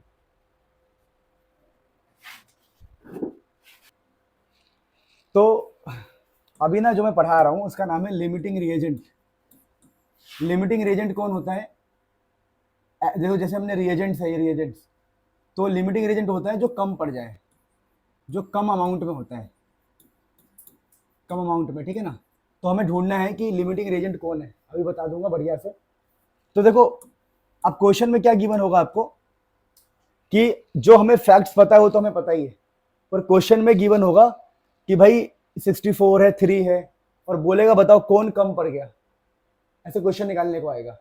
कुल मिला के मैं बताऊं तो आपको कुछ बातें ध्यान रखनी है कि लिमिटिंग रिएजेंट वो होता है, लिमिटिंग रिएजेंट जो रिएक्शन में जल्दी खत्म हो जाता है, पहले ही खत्म हो जाता है, कम अमाउंट में होता है, और हमें इसे फाइंड करना होता है कि इनमें से कौन सा है जो जल्दी खत्म हो जाएगा, कौन सा लिमिटिंग रिएजेंट है।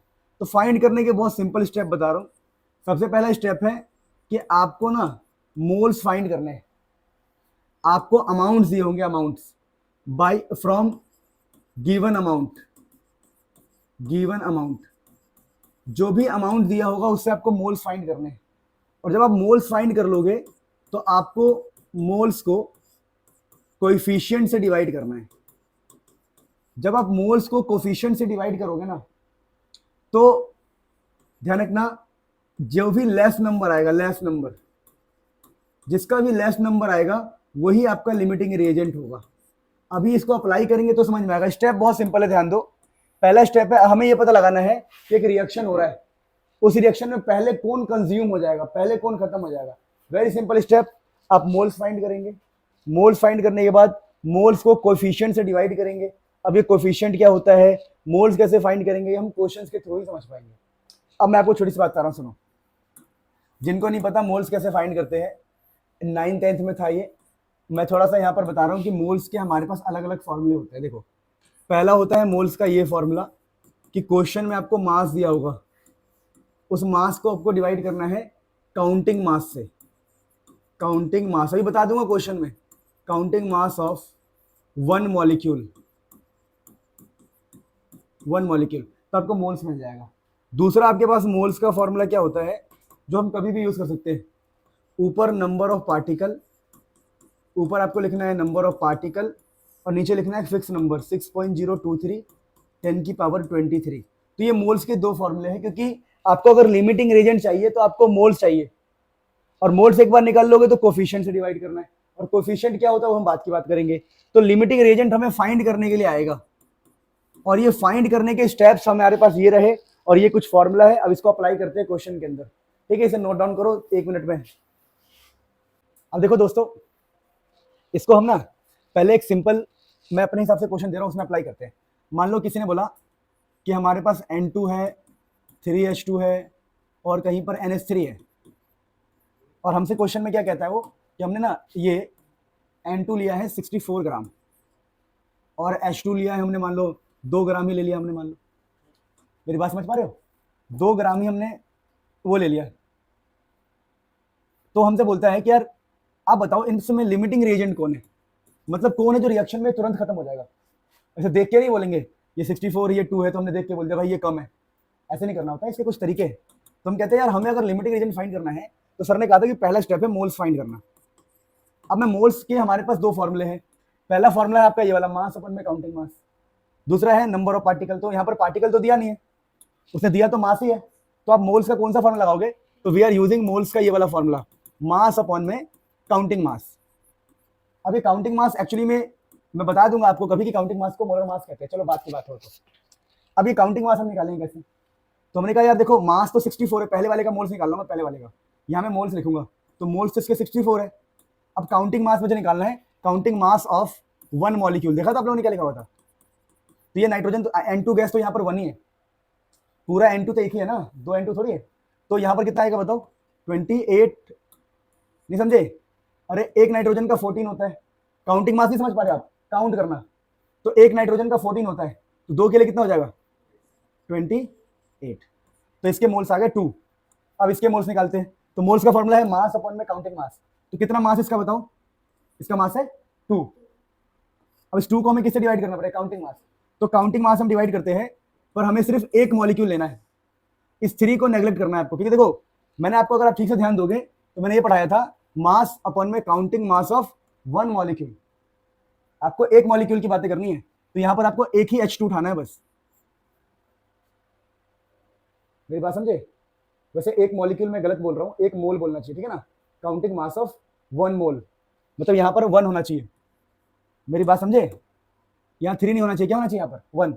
तो आप क्या बोलोगे, आप सिर्फ H2 का निकालोगे, तो एक हाइड्रोजन का 1 होता है, 2 हाइड्रोजन का 2 होगा, तो ऊपर मास लिख दो नॉर्मल जो क्वेश्चन में गिवन है, और नीचे अपने हिसाब से काउंट कर लो एक के लिए, तो ये कितना आंसर आया बताओ। तो यहां से हमने क्या बोला कि इसके जो मोल्स आए हैं वो 2 आए हैं सॉल्व करके, इसके मोल्स आए हैं 1। अब हमें क्या करना है, हमें मोल्स निकल गया, अगला स्टेप क्या बताया था मैंने आपको, कोफिशिएंट से डिवाइड करना है। तो आप कोफिशिएंट से डिवाइड करो, तो कोफिशिएंट होता क्या है सर, तो कोफिशिएंट ये नंबर्स होते हैं, जैसे ये 1 है, ये 3 है, इनको हम कोफिशिएंट्स कहते हैं।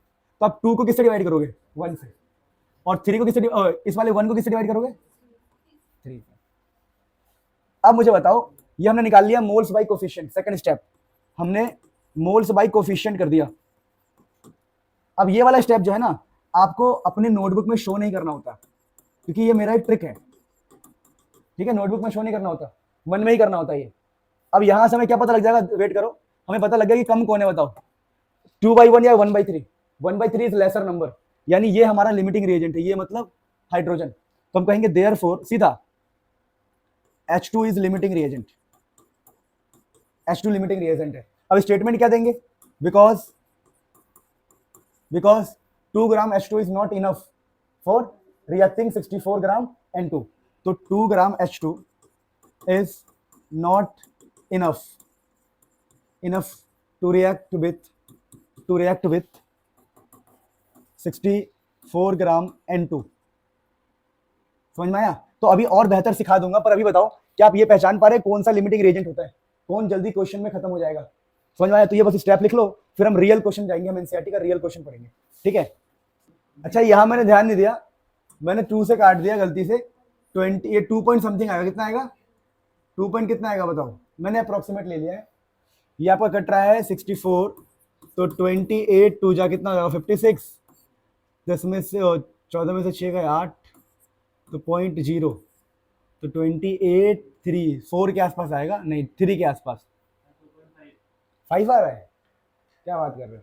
2.3 के आसपास आएगा, ठीक है ना? तो यहाँ पर 2.3/1 लिख देना, मेरे से डिवाइड, फिर भी अभी भी यही जीतेगा, वो हारेगा। थोड़ा सा मैंने मिस्टेक किया कैलकुलेशन में, अब आगे बढ़ते हैं। देखिए दोस्तों, मैं इस क्वेश्चन को कर रहा हूँ, तो सबसे पहला स्टेप होता है कि आप रिएक्शन याद रखो, N2 + 3H2 2NH3। अब मेरे प्यारे बच्चों, यहाँ पे ध्यान क्या रखना है कि क्वेश्चन में बोला गया कि भाई जो बेसिक इन्फॉर्मेशन हमारे पास होती है वो तो होती ही है।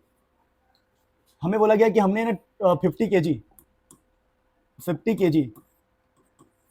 N2 लिया है और 10 kg H2 लिया है, तो आइडेंटिफाई द लिमिटिंग रिएजेंट। तो हमने कहा यार, सर ने कहा था पहले मोल्स निकालो, तो हम बोलेंगे भाई मोल्स फाइंड कर रहे हैं, मोल्स ऑफ N2। स्टेटमेंट में ऐसे करना है क्वेश्चन को, statement wise, moles of N2, तो 50,000 ग्राम, किलोग्राम को ग्राम में करना होता है, तो मोल्स कैसे निकालेंगे? तो मास मिल गया 50,000 ग्राम, और इसका मॉलिक्यूलर मास, मतलब एक मॉलिक्यूल का मास, जिसको हम काउंटिंग मास कहते हैं, दैट इज 1 मॉलिक्यूल का मास। तो एक मॉलिक्यूल का मास कितना होगा? 28। तो ये कट करेंगे तो ये 2 बार में तो नहीं जाएगा, 1 बार में जाएगा, तो 28 1 जा 007 1786 के आसपास आता है, ठीक है ये। तो 1786 मोल्स, इतने मोल्स होंगे आपके N2 के। फिर आप निकालोगे मोलस ऑफ H2, आप बोलोगे 10,000 ग्राम हाइड्रोजन दे रखा है हमें, 10,000 ग्राम दे रखा है, और मुझे डिवाइड कैसे करना है बताओ? एक मोल्स के मास को, मतलब एक का ये रहा H2, ये नंबर को काउंट नहीं करते। जब हम ये निकालते हैं ना मोल्स, तो मोल्स में हमें सिर्फ उस बंदे को देखना होता है, उसके आगे पीछे के नंबर को नहीं देखते। तो जैसे इसके 3 लगा हुआ है तो इसको नहीं देखते, आपको हाइड्रोजन डाई हाइड्रोजन चाहिए बस, जिसका मास होगा 2। मैंने पहले ही समझाया है, जब भी काउंटिंग मास की बात करो, एक की बात करनी है। एक, जैसे मैंने पीछे आपको थोड़ा सा गलत लिखवा दिया था, वो बस सेंस ये था मेरा, सेंस समझ गया ना सेंस क्या है? मैं बहुत एग्जैक्ट वर्डिंग पे नहीं गया हूँ मैं, सेंस क्या है मेरा कि आपको 1 लेना है, ये 3 नहीं लेना है, तो यहाँ पे 2, तो ये आ जाएगा 5,000। तो जब मैं मोल्स निकाल लूंगा ना, तो अब मेरी छोटी सी बात क्या होगी, स्टेटमेंट, कि अब मैं मन के अंदर ट्रिक बनाऊंगा। ट्रिक कहा था सर ने कि 786 को किससे डिवाइड करना है बताओ? कोफिशिएंट कितना है इसका? 1, और दूसरा कितना है? 5,000 का कोफिशिएंट कितना है बताओ? 3। अब कौन जीता बताओ? ये आएगा, आप अगर कट करोगे तो 1600 समथिंग आएगा, 16 जो भी है। तो ये देखो, ये 786 है, वो है 166.12 डिवाइड करने पे। तो जब हमने ट्रिक लगाया अपना, तो हमें पता लग गया कि कौन हार रहा है बताओ? हाइड्रोजन हार रहा है। तो हम कह देंगे देयरफॉर, सुनना, therefore H2 is limiting reagent. भैया H2 लिमिटिंग रिएजेंट है, ये हार जाएगा। और स्टेटमेंट एग्जाम में क्या लिखनी है? एग्जाम में स्टेटमेंट, ट्रिक की जगह पर आपको ये स्टेटमेंट लिखनी पड़ेगी, ट्रिक की जगह पर ये स्टेटमेंट लिखनी पड़ेगी कि भाई हमें पता लग गया कि H2 जो है वो कम पड़ जाएगा, तो हम इसको इंग्लिश में लिखेंगे कि 5,000 moles of H2 is not enough to react completely, to react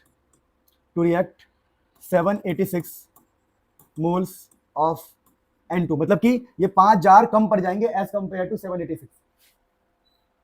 ठीक है, यही लिखा है मैंने, क्योंकि ये कम पड़ रहा है ना, देखो लॉजिक से कम पड़ रहा है। अब तुम लोग कई बार सोचते होंगे इस तरह में डिवाइड क्यों करते? रीजन ये है, अगर ये 1 है तो यहां भी कितना होना चाहिए? 1, तभी तो फेयर कंपैरिजन कर पाओगे। फेयर कंपैरिजन का मतलब क्या है कि अगर यहां 1 है तो वहां भी कितना होना चाहिए? तो हम एक दिमाग लगाते हैं, हमने दोनों को ही डिवाइड कर देते हैं फेयर कंपैरिजन के लिए। सब कुछ छोड़ो, इतना दिमाग नहीं लगाना है, कुछ स्टेप्स हमारे पास है, उन स्टेप्स को फॉलो करना और काम करना है। बहुत सिंपल है, हम कह देंगे अगर ये कम पड़ रहा है तो इसका मतलब ये 5,000 मोल्स आर नॉट इनफ। तो हमने लिख दिया 5000 moles of H2 is not enough to react 786 moles of N2। Trick की जगह पर आपको स्टेटमेंट लिखनी है और लास्ट में फिर आपका आंसर ये हो गया। क्या बात समझ में आई सबको? पक्का पक्का ना? मतलब तुम्हें थोड़ा कम समझ में आएगा क्योंकि पीछे से कनेक्टेड है सारा। आ रहा है पूरा समझ में आ रहा है? थोड़ा बहुत आ रहा है? कहाँ पे दिक्कत आ रही है? अब ये थोड़ा बहुत आया? हाँ फिर टेंशन मत लो, धीरे धीरे सब ठीक हो जाएगा, है ना। अभी तो चैप्टर 2 3 सब करना है, चैप्टर 1 भी बहुत बार कराऊंगा मैं। प्यारे बच्चों इस क्वेश्चन को देखिए, मैंने थोड़ा क्वेश्चन को चेंज किया, एनसीईआरटी का क्वेश्चन है पर हमने अपने हिसाब से डिजाइन किया है। क्वेश्चन कह रहा है die nitrogen and di hydrogen react with each other, तो 2 हाइड्रोजन और 3H2 आपस में मिलेंगे, अमोनिया बनेगा। क्वेश्चन कह रहा है आइडेंटिफाई द लिमिटिंग रिएजेंट, तो हम बोलेंगे देखो यार N2 + 3H2 NH3 होता है, बहुत बार लिखवा दिया मैंने, ये तो होता ही है।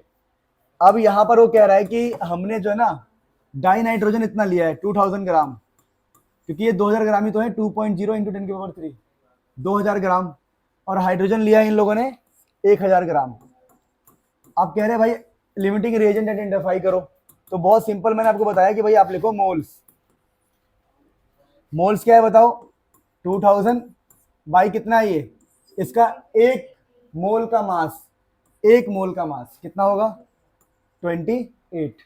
इसके मोल्स कैसे निकालोगे बताओ? 1000 को किससे डिवाइड करोगे? एक मॉलिक्यूल का 1 मोल का मास, तो मतलब 2 ग्राम, 2 हाइड्रोजन है, 2 हाइड्रोजन, तो ये आएगा 500, ये आएगा आपका कितना 1000/14, यानी ये कितना आएगा 1000/14 का मतलब कितना हो गया 500/7, और ये कितना है 500।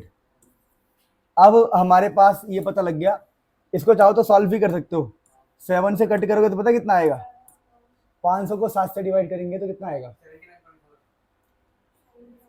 कितना आएगा 71.4, तुम्हारा भी क्या आ रहा है? ठीक है।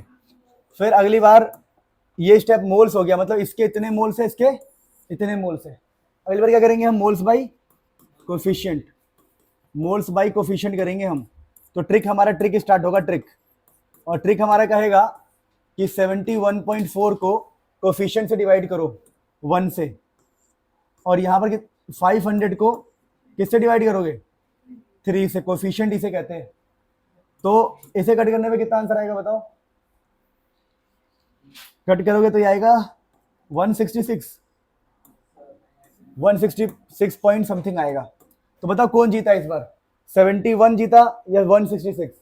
तो इस बार हाइड्रोजन जीत गया, नाइट्रोजन हार गया, डाई नाइट्रोजन हार गया। तो हम कहेंगे भैया इसका मतलब ये जो मोल्स है 7.14 is not enough, is not enough, ये इनफ नहीं है, काफी नहीं है, यानी कि N2 is limiting reagent, N2 is limiting reagent, क्योंकि हमारा N2 हार गया।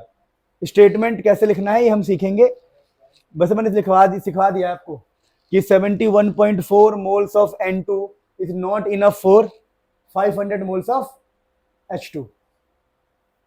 ठीक है, बात समझ में आ गया? तो बहुत आसान था, इसमें कोई बड़ी बात थी नहीं, आप सीख गए होंगे।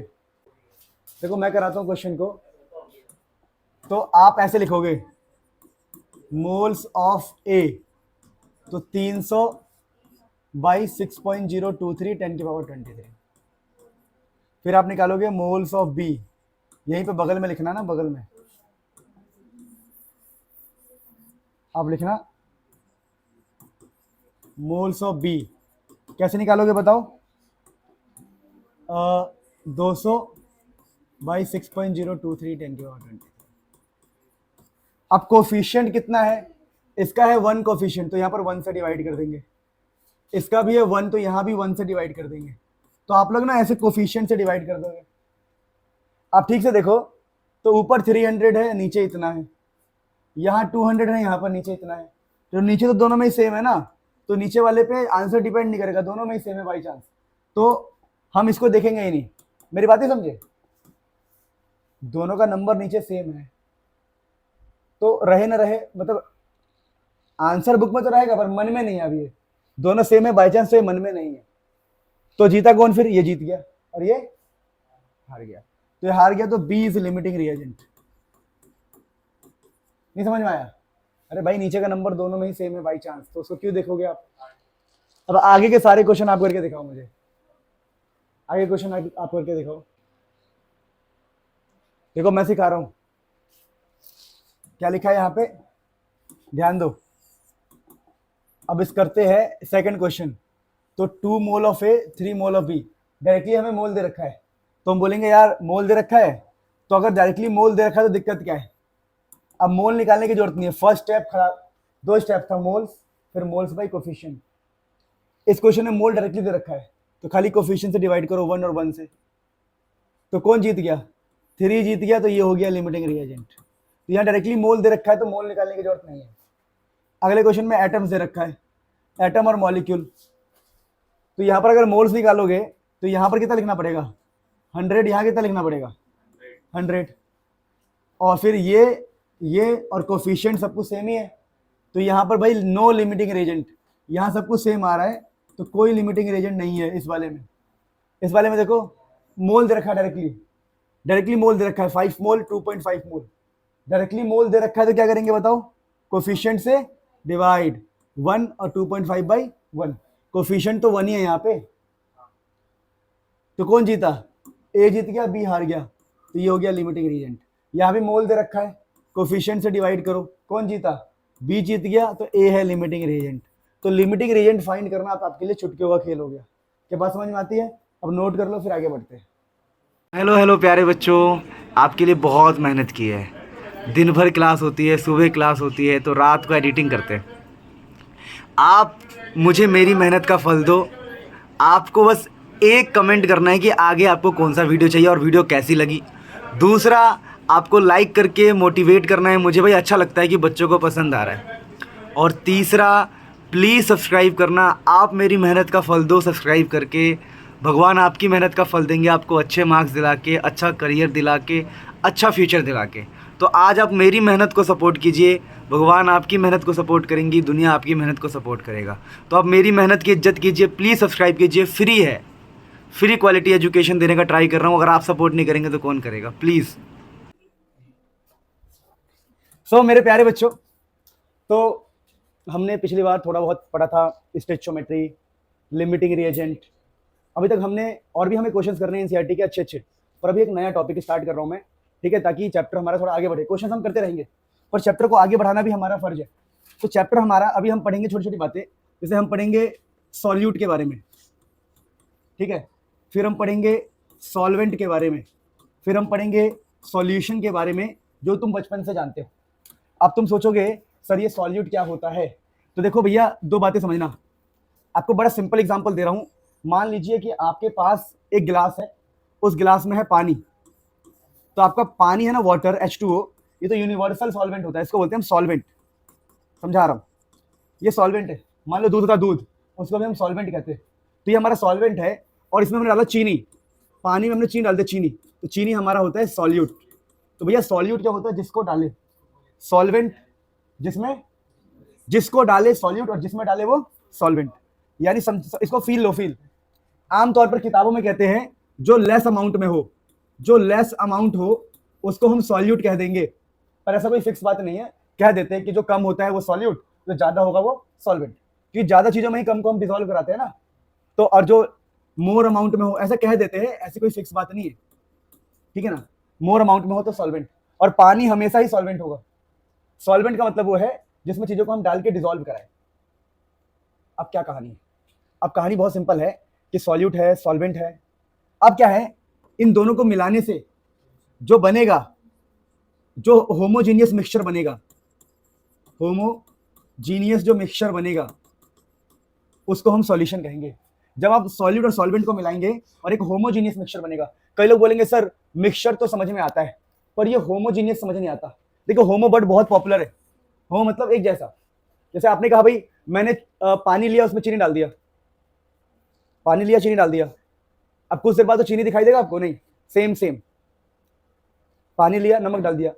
तो ऐसे मिक्सचर जिसमें चीजें चारों तरफ ऐसे फैल जाए कि हम अपनी इस नॉर्मल आइज से समझ ना पाए कि हुआ क्या है, या ऐसा मिक्सचर जिसको हाथ से या छलनी से, छलनी समझते हो, छलनी से छान के सेपरेट ना कर पाए, उसको बोलते हैं होमोजीनियस मिक्सचर, जो एक जैसा हो जाए। जैसे मैंने कहा पानी और रेत होमोजीनियस नहीं है, बोलो क्यों? रेत हमें दिख भी रहा है, रेत इकट्ठा हो गया है पानी के अंदर जाके, और रेत को हम छांट भी सकते हैं, कैसे? पल्लू से। पल्लू नहीं समझते? पल्लू, अरे जो मेरे पास पल्लू है, ये रहा देखो, इसे कहते हैं पल्लू। अच्छा वो दिखेगा नहीं, पल्लू साड़ी का पल्लू नहीं होता जो, छोड़ो यार, तुम पता नहीं कौन से जमाने में आ गए। तो पल्लू पल्लू जो भी है, एक कपड़े से हम छान सकते हैं ना। तो पहले चाय, जब चाय छनना नहीं था, तो पता है गांव में कैसे चाय छानते थे? कपड़ों से। सूती कपड़ा लिया तो वो छन गया ना, क्योंकि वो हेट्रोजीनियस था, होमोजीनियस चीजें नहीं छटती। तो होमोजीनियस समझ में कैसा है? एक जैसा हो जाए। जैसे बेस्ट एग्जांपल क्या? चीनी और पानी, तो इसको हम सॉल्यूशन कहते हैं। अब जैसे कुछ और सॉल्यूशंस के मैं नाम लेता हूं आपके पास। हमारे पास कुछ सॉल्यूशन है। क्या सॉल्यूशन है हमारे पास? सिंपल सिंपल, जैसे हमने कहा यार हमारे पास एक सॉल्यूशन है, देखिए ये सॉल्यूशन का एक बोतल है जिसमें HCl नाम का एसिड है और इसके अंदर पानी है, तो इन दोनों को मिला के एक सॉल्यूशन बना है। अब हमें ये देखना है कि ये जो एसिड है, एसिड में सॉल्यूट कौन है बताओ? ये सॉल्यूट है और ये कौन है? सॉल्वेंट है। अब हमें ये देखना है कि ये सॉल्यूट या सिंपल ये जो एसिड है, एसिड का बोतल है, ये कितना खतरनाक है। अब कितना खतरनाक है ये इस चीज से डिसाइड होगा कि इसमें HCl कितना है। इसमें HCl ज्यादा, HCl ज्यादा खतरनाक, कम HCl तो कम खतरनाक। मतलब एक देखो, दो तरीके हैं। देखो एक है पढ़ा लिखा तरीका, पढ़ा लिखा तरीका बताता हूँ पहले चलो अनपढ़ तरीका बताता हूँ। अनपढ़ तरीका कि मान लो मैं एसिड की फैक्ट्री में काम करता हूँ और मुझे पता लगाना है कि एसिड स्ट्रांग है कि नहीं। तो अजीब सा तरीका क्या, हाथ डाल के देखो, अगर हाथ वापस आ गया तो एसिड ऐसा ही है, बेकार सा। और हाथ डालने पर हाथ बाहर ना आए तो समझ जाऊंगा एसिड अच्छा बनाया मैंने, वाह। एक तरीका तो ये है, ये थोड़ा सिंपल तरीका। एक है पढ़ा, हाथ ही तो जा रहा है, क्या हो गया। और एक तरीका तो ये है कि साइंस को समझ लेते हैं। साइंस कहता है कि एक वर्ड हम डिफाइन कर रहे हैं, साइंस एक वर्ड डिफाइन करता है जिसका नाम है कंसंट्रेशन। ठीक है, साइंस एक वर्ड डिफाइन करता है जिसका नाम है कंसंट्रेशन। कंसंट्रेशन आपको हमेशा बताएगा, जनरली आमतौर पर बताएगा अमाउंट ऑफ सॉल्यूट। आपको अमाउंट ऑफ सॉल्यूट का ज्ञान मिल जाएगा कंसंट्रेशन से। तो होता क्या है, आजकल जो भी एसिड की बोतल होती है, एसिड या कोई भी बोतल हो, उस पर ऐसे लिखा रहता है कंसंट्रेशन।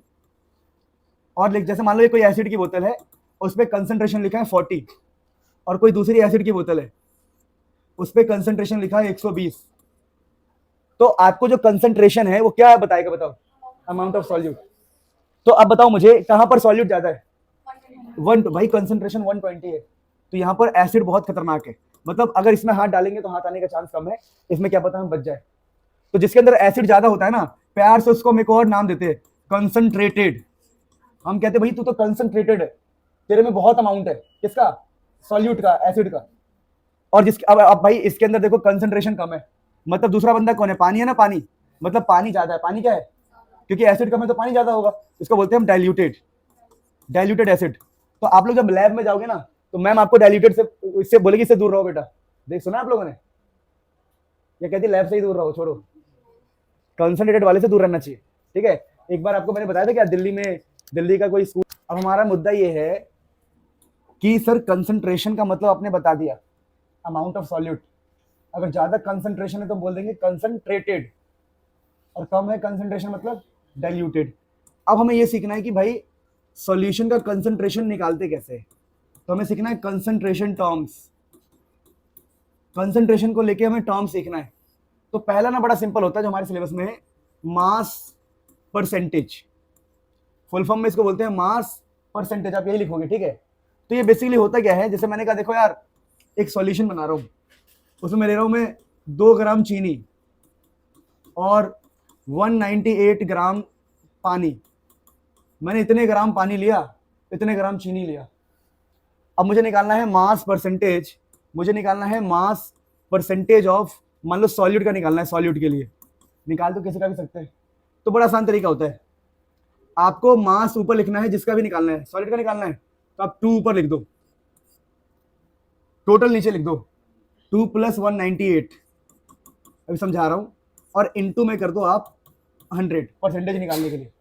तो आपको आंसर कितना मिलेगा? आपको आंसर मिलेगा देखो 2/200 इनटू में 100, तो ये हो गया 1%। यानी कि जो चीनी है ना सिर्फ 1% ही है, मतलब ये ज्यादा मीठा नहीं होगा, ये सॉल्यूशन है ज्यादा मीठा, क्योंकि चीनी कितने परसेंट आ रहा है। तो इससे हमें क्या आइडिया लग गया कि भैया चीना कितने परसेंट में है, तो मास परसेंटेज ऑफ सॉल्यूट ऐसे निकाल लिया हमने। अब इसका जनरल फॉर्मूला क्या हो जाएगा, जनरल फॉर्मूला बड़ा आसान है, जिसका भी आपको निकालना हो, जिसका भी मास परसेंटेज निकालना हो, ऊपर लिख दो उसका कंपोनेंट, मास ऑफ कंपोनेंट, जिसका भी आंसर निकालना हो उसका मास ऊपर लिख दो, टोटल मास नीचे लिख दो, टोटल मास, और टोटल मास ऑफ सॉल्यूशन, पूरे सॉल्यूशन का, SOL मतलब सॉल्यूशन, और इन सबके इंटू में क्या होगा बताओ, 100। तो जिसका भी निकालना हो मास ऊपर, टोटल नीचे इंटू में 100, तो आपको मिलेगा मास परसेंटेज। तो हम पढ़ रहे कंसंट्रेशन टर्म्स, इसमें पहला हमने पढ़ा मास परसेंटेज। जैसे मैंने आपसे कोई क्वेश्चन दिया, मैंने कहा यार एक है ए नाम का चीज, ए नाम का चीज है 40 ग्राम, और बी नाम का चीज है 3 ग्राम, 3 नहीं चलो 2 ग्राम ले लो। मैंने कहा बताओ फाइंड मास परसेंटेज ऑफ, चलो मैंने बी बोल दिया, तो कैसे निकालोगे बताओ, बी का मास ऊपर, 2 नीचे, टोटल नीचे कितना हो जाएगा 42 इंटू में 100 आ जाएगा आंसर, तो आपको मास परसेंटेज मिल जाएगा। समझ में आया, वेरी सिंपल। या क्वेश्चन मैं ऐसा दे दूं आपको और इजी कर दूं क्वेश्चन, मैंने कहा यार बी है 2 ग्राम और ए है हमारा है 98 ग्राम, 98 ग्राम, अब निकालो मास परसेंटेज ऑफ बी, तो 2 ऊपर, 98 प्लस 2 नीचे, और इंटू में 100, तो कितना आ गया बी, 2%। ठीक है, तो इजीली आप कंसंट्रेशन टर्म्स में पहला है मास परसेंटेज, आप इजीली मास परसेंटेज निकाल सकते हो, इसे नोट कर लो फिर आगे बढ़ते हैं। ठीक है, क्वेश्चन प्रैक्टिस के लिए कितना इजी है, देखो एनसीईआरटी का है। क्वेश्चन कह रहा है कि a solution is prepared by adding, एक सॉल्यूशन बनाया गया है 2 ग्राम ए 18 ग्राम पानी में, 18 ग्राम पानी में, calculate the mass percentage of solute. तो आप बोल रहे हो mass percentage equal to mass of solute to mass total 20 into में 100, टोटल 20 कैसे हुआ, 2 प्लस 18, 10 बचेगा, 10% is the answer. Very very easy question. तो बेटा अब हम बढ़ रहे हैं आगे, तो हमने कंसंट्रेशन टर्म में एक तरीका सीखा मास परसेंटेज, दूसरा जो हमारी एनसीईआरटी के अकॉर्डिंग है। अच्छा उससे पहले code word please, code word क्या है, कभी ऐसा लिखा हो x W/W, ऐसे लिखा हो x परसेंटेज, ठीक है, W/W, इसका मतलब क्या था, चुप हो जाओ, x ग्राम इन टोटल 100 ग्राम।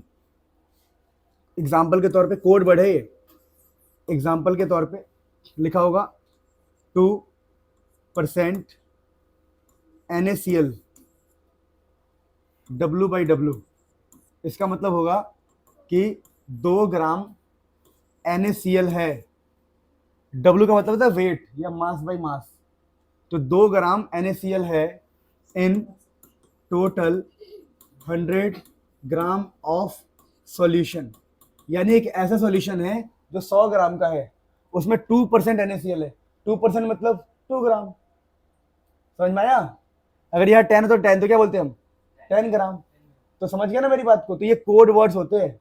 कई बार बोतल पे ऐसा लिखा रहता है, बोतल का भी पढ़ना, ऐसे लिखा होगा बोतल पे 2% W/W, बोतल्स पे लिखा रहता है, ये बोतल की, दारू की बोतल पे ये लिखा रहता है, देखो अल्कोहल की बोतल पे, अल्कोहल की बोतल पे ये लिखा रहता है ऐसे 43% V/V, देख लेना, पता है क्या लिखा होता है कि भाई इस पूरे बोतल में जो अल्कोहल है वो 43% है, ऐसे बोल सकते हो, इसको ऐसे पढ़ा जाता है 43 ml इन 100 ml, यानी अगर आप 100 ml का पैक बनाओगे तो 43 ml अल्कोहल आएगा उसमें। तो ये इसका ये मतलब होता है एक्चुअली में, जैसे हमने बोला ना, तो ये आपको समझना पड़ेगा, बाद में समझाऊंगा, अभी ये तो छोड़ दो, अभी हमारा मुद्दा ये है जो हमारे सिलेबस में, ठीक है। पैक बनाओगे सर, क्या बता क्या पढ़ा रहे हो, मजाक कर रहा हूँ, तुम लोग क्या वो हो छोटे बच्चे थोड़ी, तुमसे छुपा लेंगे ये सब बातें। देखिए हमारी एनसीईआरटी में वैसे वॉल्यूम परसेंट दिया नहीं है, पर आप कर सकते हो। देखो कभी भी अगर आपको कोई वॉल्यूम परसेंटेज निकालने का है ना, तो वही वॉल्यूम ऑफ कंपोनेंट ऊपर, वॉल्यूम ऑफ कंपोनेंट ऊपर, टोटल वॉल्यूम नीचे, समझे, और इनटू में 100। तो बस ये आपका हो जाएगा वॉल्यूम परसेंटेज। फॉर एग्जांपल मैंने कहा यार मैंने चाशनी बनाई है, 2 ml चीनी की, 2 ml चीनी की चाशनी है, 2 ml चीनी की चाशनी मैं डाल रहा हूँ पानी के अंदर मीठा करने के लिए। मैंने डाल दिया, मान लो वही 18 ml पानी है, मान लो 18 ml पानी है। तो मुझे यहाँ पर बोल दे कि भाई वॉल्यूम परसेंटेज निकालना है तेरे को निकालना भाई वॉल्यूम परसेंटेज। किसका निकालना है? चीनी का वॉल्यूम परसेंटेज निकालना है। तो बड़ा सिंपल है, चीनी की वैल्यू ऊपर लिख दो कितना है 2 ml, नीचे कितना 18 + 2 20 इंटू में 10 ml, सॉरी 10%, परसेंटेज तो आएगा ना क्योंकि हम वॉल्यूम परसेंटेज निकाल रहे हैं। तो बहुत ही सिंपल है ये। और इसका कोड वर्ड मैंने आपको बता दिया, कोड वर्ड किसने लिख दिया x, जैसे x% v/v होगा ना इस बार, तो वॉल्यूम बाय वॉल्यूम है ना ये, तो वेट मास ग्राम, w का मतलब ग्राम, वेट, v मतलब वॉल्यूम, तो इसका मतलब होता है x ml in total 100 ml। इसे मैं कहता हूँ किसी शराब के बोतल पे लिखा हुआ है, लिखा है 43 होता है, 43% v/v इथेनॉल, कि भैया इस बोतल में 43% v/v है। मतलब वो कह रहा है कि जब भी गिलास में कितना निकालोगे 100 ml, सॉरी, तो 43 ml इथेनॉल इन 100 ml, यानी जब भी अपनी गिलास में आप 100 ml अल्कोहल लोगे तो आपकी बॉडी में कितना जाएगा 43 ml। मेरी बात समझे? तो ये ध्यान रखना आप कि 100 ml अगर आप लेते हो बोतल के हिसाब से तो आपकी बॉडी में 43 ml जाएगा। तो ये सब चीजें हैं, थोड़ी मोटी बातें हैं। तो बस ये हो गया। अब अगला देखो, अगला इंपॉर्टेंट है। अगला जो हम पढ़ रहे हैं ना बेटा, अगला होता है हमारे पास, पहले छोटी चीज समझो, अगला होता है हमारे पास मोल फ्रैक्शन। अरे ध्यान दो यारो, मोल फ्रैक्शन है थर्ड हमारे पास। अब मोल फ्रैक्शन क्या होता है समझते हैं। देखिए जैसे कि मान लीजिए ये एक बर्तन है, उस बर्तन में मैंने लिया 2 मोल चीनी, मैंने 2 मोल चीनी लिया और 2 मोल चीनी लिया, और मान लो मैंने लिया 5 मोल पानी, 5 मोल मैंने पानी ले लिया, 2 मोल चीनी 5 मोल पानी। और मुझे किसी ने कहा यार तेरे को मोल फ्रैक्शन निकालना है, मोल फ्रैक्शन किसका निकालना है? चीनी का निकालना है। तो हम कहेंगे भैया देखो, अगर चीनी का मुझे मोल फ्रैक्शन निकालना है, वैसे मोल फ्रैक्शन का मतलब होता है डिवाइड करना, फ्रैक्शन का मतलब डिवाइड होता है, तो मुझे मोल फ्रैक्शन चीनी का निकालना है। तो जिसका भी मोल फ्रैक्शन निकालना हो उस बंदे को ऊपर रखो, मैंने 2 को ऊपर रखा और टोटल नीचे, बस तो आंसर आएगा 2/7। यानी मोल फ्रैक्शन हमें क्या बताता है, पहले वो समझो।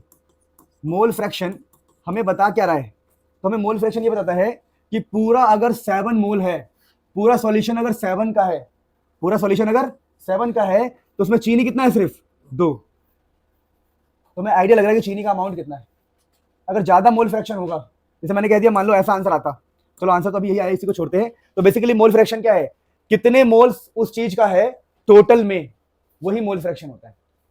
अब थोड़ी सी और बातें करते ताकि आप समझो। मैंने जैसे आपसे बोला, फर्स्ट सेकंड क्वेश्चन में ऐसे बोल दूं मैं, मुझे तो यार मोल फ्रैक्शन निकाल के दिखा पानी का, तो हमें एक्चुअली में क्या बताना है? कितना पानी है टोटल में। तो कहेंगे भाई 5 पानी है, 5 टोटल कितना है? 2 + 5, तो 5/7। तो मोल फ्रैक्शन हमें ये बताता है कितने में कितना है, टोटल नीचे और जितना है वो ऊपर, तो इसको मोल फ्रैक्शन कहते हैं। अब कई लोगों को मोल के बारे में नहीं पता क्या, तो बता देता हूं मोल कैसे निकालते हैं। देखो जिसको पता नहीं है, ये 9th में भी था और 11th में भी था। देखिए मोल बेसिकली क्या होता है? मोल बेसिकली होता है amount of substance, amount of substance. और मोल निकालने का फॉर्मूला होता है जो भी मास दिया है उसको काउंटिंग मास से डिवाइड करना, काउंटिंग मास से डिवाइड करना, जो भी मास दिया उसको काउंटिंग मास से डिवाइड करना, मोल निकलता है।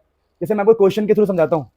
जैसे मान लो मैंने क्वेश्चन लिया कि यार मैं 32 ग्राम CH4 को डाल रहा हूं, 32 ग्राम CH4 को पानी के अंदर 90 ग्राम पानी में, और मुझे निकालना है, क्वेश्चन मुझे आया कि मुझे निकालना है, सीखेंगे सारे बच्चे, मोल फ्रैक्शन ऑफ CH4। ये हमारा क्वेश्चन है, मोल फ्रैक्शन ऑफ CH4 निकालना है। तो मैंने क्या बोला कि अगर मुझे मोल फ्रैक्शन निकालना है तो मुझे मोल्स पता होना चाहिए, पर यहाँ पर मोल्स नहीं दिया, क्या दिया उसने? ग्राम दिया है। तो आपको ग्राम को मोल्स में कन्वर्ट करना पड़ेगा। तो हम मोल्स कैसे निकालते हैं? देखो आप लिखोगे moles is equal to mass upon में काउंटिंग मास। तो मास कितना है? 32, और देखो फॉर्मूला ये था मास को काउंटिंग मास से डिवाइड करना है, तो आप इसको काउंट करो, तो इस बंदे को काउंट करो, तो कार्बन का होता है 12 और हाइड्रोजन का होता है 4, 4 हाइड्रोजन के हो जाएंगे 4, तो काउंट करके आंसर कितना आ रहा है 16, तो आंसर हो गया 2। तो हम बोलेंगे इसके जो मोल्स है 2 मोल्स है। अब इसके भी मोल्स निकालने पड़ेंगे, तो इसके मोल्स कैसे निकालोगे बताओ मुझे। आप बोलोगे जो भी इसका मास होगा, मास है 90 और काउंटिंग मास, पानी का मतलब होता है H2O, H2O के लिए 2 हाइड्रोजन है तो 2, एक ऑक्सीजन का 16, तो आंसर आएगा 18, तो 5 आ गया। तो कितने मोल्स है, तो हम बोलेंगे हमें क्या निकालना है, हमें निकालना है मोल फ्रैक्शन ऑफ CH4। तो भाई CH4 के कितने हैं बताओ, 2, और टोटल कितने टोटल, यानी अगर पूरा सॉल्यूशन 7 का है तो CH4 कितना है सिर्फ 2। तो यही है मोल फ्रैक्शन, समझ में आ गया सबको। तो भैया जब भी मोल फ्रैक्शन निकालना हो, आपको मोल अगर पता है तो डिवाइड कर दो, और मोल नहीं पता है तो मोल्स निकालो। चलो फटाफट लिख लो फिर आगे बढ़ते, ठीक है। अब देखो हम पढ़ रहे थे मोल फ्रैक्शन, तो देखिए अब मोल फ्रैक्शन की कुछ बातें। मोल फ्रैक्शन, मोल फ्रैक्शन का सिंबल होता है एक्स, खतरनाक अजीब सा एक्स, इसको जाई बोलते हैं, सिंबल ऑफ मोल फ्रैक्शन। तो देखिए चुप हो जाइए, मान लीजिए हमने कोई डाला ए, कोई ए को डाला और कोई यहां पर बी भी है, यहां पर बी भी है इसके अंदर, ए और बी दो चीजें मिलाई हमने, जहां पर Na का मतलब है मोल्स ऑफ ए और Nb का मतलब है moles of B, moles of B. तो हम कह रहे भैया Na का मतलब है number of moles of A, Nb का मतलब है मोल्स ऑफ बी। तो मान लो मुझे निकालना है x, x मतलब मोल फ्रैक्शन, मुझे निकालना है b का, तो क्या आंसर आएगा बताओ, b का मोल्स ऊपर और Nb प्लस Na नीचे। अगर मुझे निकालना है a का मोल फ्रैक्शन तो क्या आंसर आएगा, Na यहाँ पे, Na प्लस Nb यहाँ पे। समझ में आया सबको। और एक खास बताता हूँ, खास बात आपको, टारगेट दे रहा हूँ, टारगेट, आप XA प्लस XB को ऐड करोगे तो आंसर 1 आएगा, करके देख लेना, इन दोनों को ऐड करोगे तो आंसर 1 आएगा। देखो करके देखो, देखो नीचे दोनों में कॉमन है और ऊपर एक बार बी है और एक बार, तो ऊपर भी a प्लस बी हो जाएगा, नीचे भी a प्लस बी है, कट के आंसर 1 आएगा। तो मोल फ्रैक्शन का सम हमेशा 1 होता है। तो बस नोट कर लो, ये कुछ टेक्निकल बातें थी जो आपको आना चाहिए। तो मोल फ्रैक्शन को अगर हमें डिफाइन करना हो तो हम कैसे डिफाइन करेंगे, नंबर ऑफ मतलब moles of the component total moles of the solution, it is the ratio of moles of the component to the total moles of the solution. दोस्तों ये हम खत्म कर रहे हैं टॉपिक, अब हम पढ़ेंगे खतरनाक, खतरनाक और इंपॉर्टेंट, ये तो एग्जाम में आता ही है भाई। टॉपिक का नाम है मोलैरिटी और एक होता है मोलैलिटी, लिटी लिटी, दोनों में फर्क क्या है देखो। ये क्या होता है देखिए, मान लीजिए आपने एक सॉल्यूशन बनाया, चीनी डाला, कुछ डाला, मान लो आपने 2 मोल चीनी डाला, 2 मोल चीनी लिया और सॉल्यूशन बनाया, और इस सॉल्यूशन का वॉल्यूम नाप लिया, मान लो इसका वॉल्यूम है 2 लीटर, 2 लीटर इसका वॉल्यूम है। तो आपने क्या बोला कि इसका जो मोलैरिटी होगा, इस सॉल्यूशन का मोलैरिटी जो होगा वो होगा 2/2 मोल्स बाई वॉल्यूम। आपको मोल्स लेने हैं, वॉल्यूम से डिवाइड करना है, तो ये होता है मोलैरिटी। मतलब ये देखना कि कितने वॉल्यूम में कितना मोल प्रेजेंट है, कितने वॉल्यूम में कितना मोल, कितने वॉल्यूम में कितना प्रेजेंट है, उसको बोलते हैं मोलैरिटी।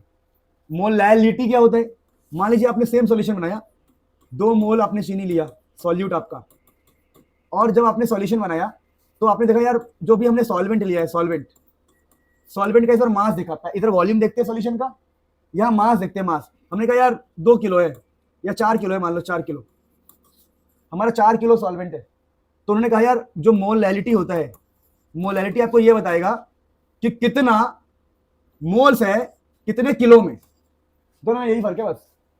ये कहता है मैं बताऊंगा कि कितनी वॉल्यूम में कितना सॉल्यूट है, जैसे हमने बोला वॉल्यूम 2 है और सॉल्यूट भी 2 है। ये कहता है मैं बताऊंगा कितने मास में कितना सॉल्यूट है। बताने का तरीका है भाई, मेरी बात ही समझे। जैसे कई लोग कहते हैं, जैसे हमारे स्कूल में ऐसे बोलते हैं ना कई लोग कि भाई हमारी क्लास में 40 लोग हैं और 100, मतलब थोड़ा क्या ही समझाऊं, तुम समझ गए। तो कहानी ये है कि जब हम चाहते हैं ये देखना सॉल्यूट को, कितना सॉल्यूट कितना वॉल्यूम में है, तो बोल देंगे भैया वो मोलैरिटी होता है, और कितना सॉल्यूट, कितना सॉल्वेंट में है, वॉल्यूम में मोलैरिटी, सॉल्वेंट के अंदर मोलैरिटी। तो बोला गया यार मोलैरिटी को हम डिफाइन कैसे करेंगे, तो बोला गया यार ये बहुत ईजी होता है, moles of solute, it is the ratio of moles of solute volume of solution in litre, कितना मोल्स कितने लीटर में है। बोला सर मोलैरिटी को कैसे डिफाइन करेंगे यार, तो हमने कहा यार बड़ा आसान है, कितना मोल्स ऑफ सॉल्यूट है, बताओ किसमें, मास ऑफ सॉल्वेंट इन केजी, कितना किलो में, मास ऑफ सॉल्वेंट इन केजी, कितना किलो में कितना सॉल्यूट है, उसको बोलते हैं मोलैरिटी। कितना वॉल्यूम में कितना सॉल्यूट है, उसको बोलते हैं मोलैरिटी। अब इन दोनों में ना खास बात क्या है कि इसके लिए जो सिंबल यूज किया गया कैपिटल एम, इसके लिए जो सिंबल यूज किया गया है स्मॉल एम। अब मोल्स के लिए सिंबल है सॉल्यूट के लिए एनबी, जहां बी को मैं सॉल्यूट बोल रहा हूं, और वॉल्यूम ऑफ सॉल्यूशन को वी बोला गया है और बगल में एल, फॉर्मूला बन गया small M number of moles of solute, mass of solvent को बोल दिया गया है एम ए, ए मतलब सॉल्वेंट। तो यहां पर मैं एक नया बात डिफाइन कर रहा हूं, मैं बी को बोला करूंगा सॉल्यूट और ए को बोला करूंगा सॉल्वेंट। तो यहां पर एम ए का मतलब क्या है, मास ऑफ सॉल्वेंट, और ये चाहिए हमें किलोग्राम में। तो ये इससे कुछ फॉर्मूले बन गए जो आपको ध्यान रखना है। तो मोलैरिटी कुछ नहीं बेटा, कितने वॉल्यूम में कितने मोल्स है। जैसे मैं कहता हूं सिंपल भाषा में, मैं कहता हूं कि यार 2 बोतल है दारू की, ठीक है, अल्कोहल की 2 बोतल है, और दोनों में ही इथेनॉल है। बोला यार इसकी जो मोलैरिटी है, इसकी मोलैरिटी है 40 और इसकी मोलैरिटी है 90। क्या मतलब है इसका, इसका मोलैरिटी हमें क्या बोलता है, मोलैरिटी हमें बोलता है कितना सॉल्यूट है कितना वॉल्यूम में, कितना सॉल्यूट है कितना। अब वॉल्यूम दोनों में ही सेम है, वॉल्यूम दोनों में ही सेम है, लेकिन इसका मोलैरिटी ज्यादा है। अगर इसका मोलैरिटी ज्यादा है इसका मतलब क्या है, इसके मोल्स ज्यादा है, मोल्स क्या है ज्यादा, और मोल्स ज्यादा है किसका, सॉल्यूट का। और सॉल्यूट कौन है यहाँ पर, इथेनॉल, यानी अल्कोहल सॉल्यूट है ना यहाँ पे, मतलब ये वाला दारू खतरनाक है, ये पियेंगे तो गेम ओवर है। तो मोलैरिटी से हमें क्या पता लग जाएगा कि सॉल्यूट कितना है, क्योंकि वॉल्यूम दोनों का सेम कर दिया हमने। अगर भैया इन दोनों क्वेश्चन का अगर वॉल्यूम सेम है तो अब आंसर किस पे डिपेंड करेगा, देखो जो मोलैरिटी का फॉर्मूला होता है, मोलैरिटी का फॉर्मूला होता है मोल्स ऑफ सॉल्यूट अपन में वॉल्यूम। अब मैं कह रहा हूं दोनों बोतल सेम ही है, तो वॉल्यूम पर आंसर डिपेंड नहीं करेगा, अब डिपेंड करेगा किस पे, मोल्स ऑफ सॉल्यूट पे। तो अगर इसका मोलैरिटी कम है, इसका मोलैरिटी ज्यादा है, मतलब यहाँ पर सॉल्यूट ज्यादा है, इथेनॉल ज्यादा है, खतरनाक ज्यादा है। तो आपको ये जो चीजें है ना, ये चीज, ये जो मोलैरिटी होता है एक आइडिया देता है आपको कि चीजें काम कैसे करती, चीजों में होता क्या है। तो आई होप आपको समझ में आया होगा, नोट करो फिर इसको आगे हम बढ़ाएंगे। यहाँ पर एमए का मतलब बता सकता है कोई मुझे, मास ऑफ सॉल्वेंट, चीजों को समझना है बढ़िया से। एनबी का मतलब क्या है यहाँ पर, मोल्स ऑफ सॉल्यूट। ठीक है, थैंक यू, ओके। सो दोस्तों, लेकिन हमारे जो मास्टर होते हैं, हमारे जो टीचर्स होते हैं ना, बड़े चालाक होते हैं। वो क्वेश्चन ऐसे देंगे आपको कि 2 मोल्स चीनी added to 450 ml H2O find molarity. बच्चा एकदम घर से बोलता है, वो हमारे चश्मिश मास्टर, हमारे सर ने कहा था molarity capital M, number of moles of solute ये रहा 2 मोल्स से रखा है, मोल्स कन्वर्ट करने की जरूरत नहीं, मोल्स 2। नीचे वॉल्यूम देखा, वॉल्यूम 450, काट दिया, खुश हो गए। गलत आंसर, गलत क्यों, गलत क्यों, उसने वॉल्यूम एमएल में दिया है, लेकिन होता किसमें है, लीटर में। तो 450 को लीटर में कन्वर्ट करना पड़ेगा। तो ध्यान रखना, आपको एक फॉर्मूला बना के दे रहा हूं। फॉर्मूला क्या है, मोलैरिटी का एक फॉर्मूला है number of moles of solute, volume अगर एमएल में हो, वॉल्यूम एमएल में हो तो ऊपर आप 1000 से मल्टीप्लाई कर देना ताकि आंसर सही आए।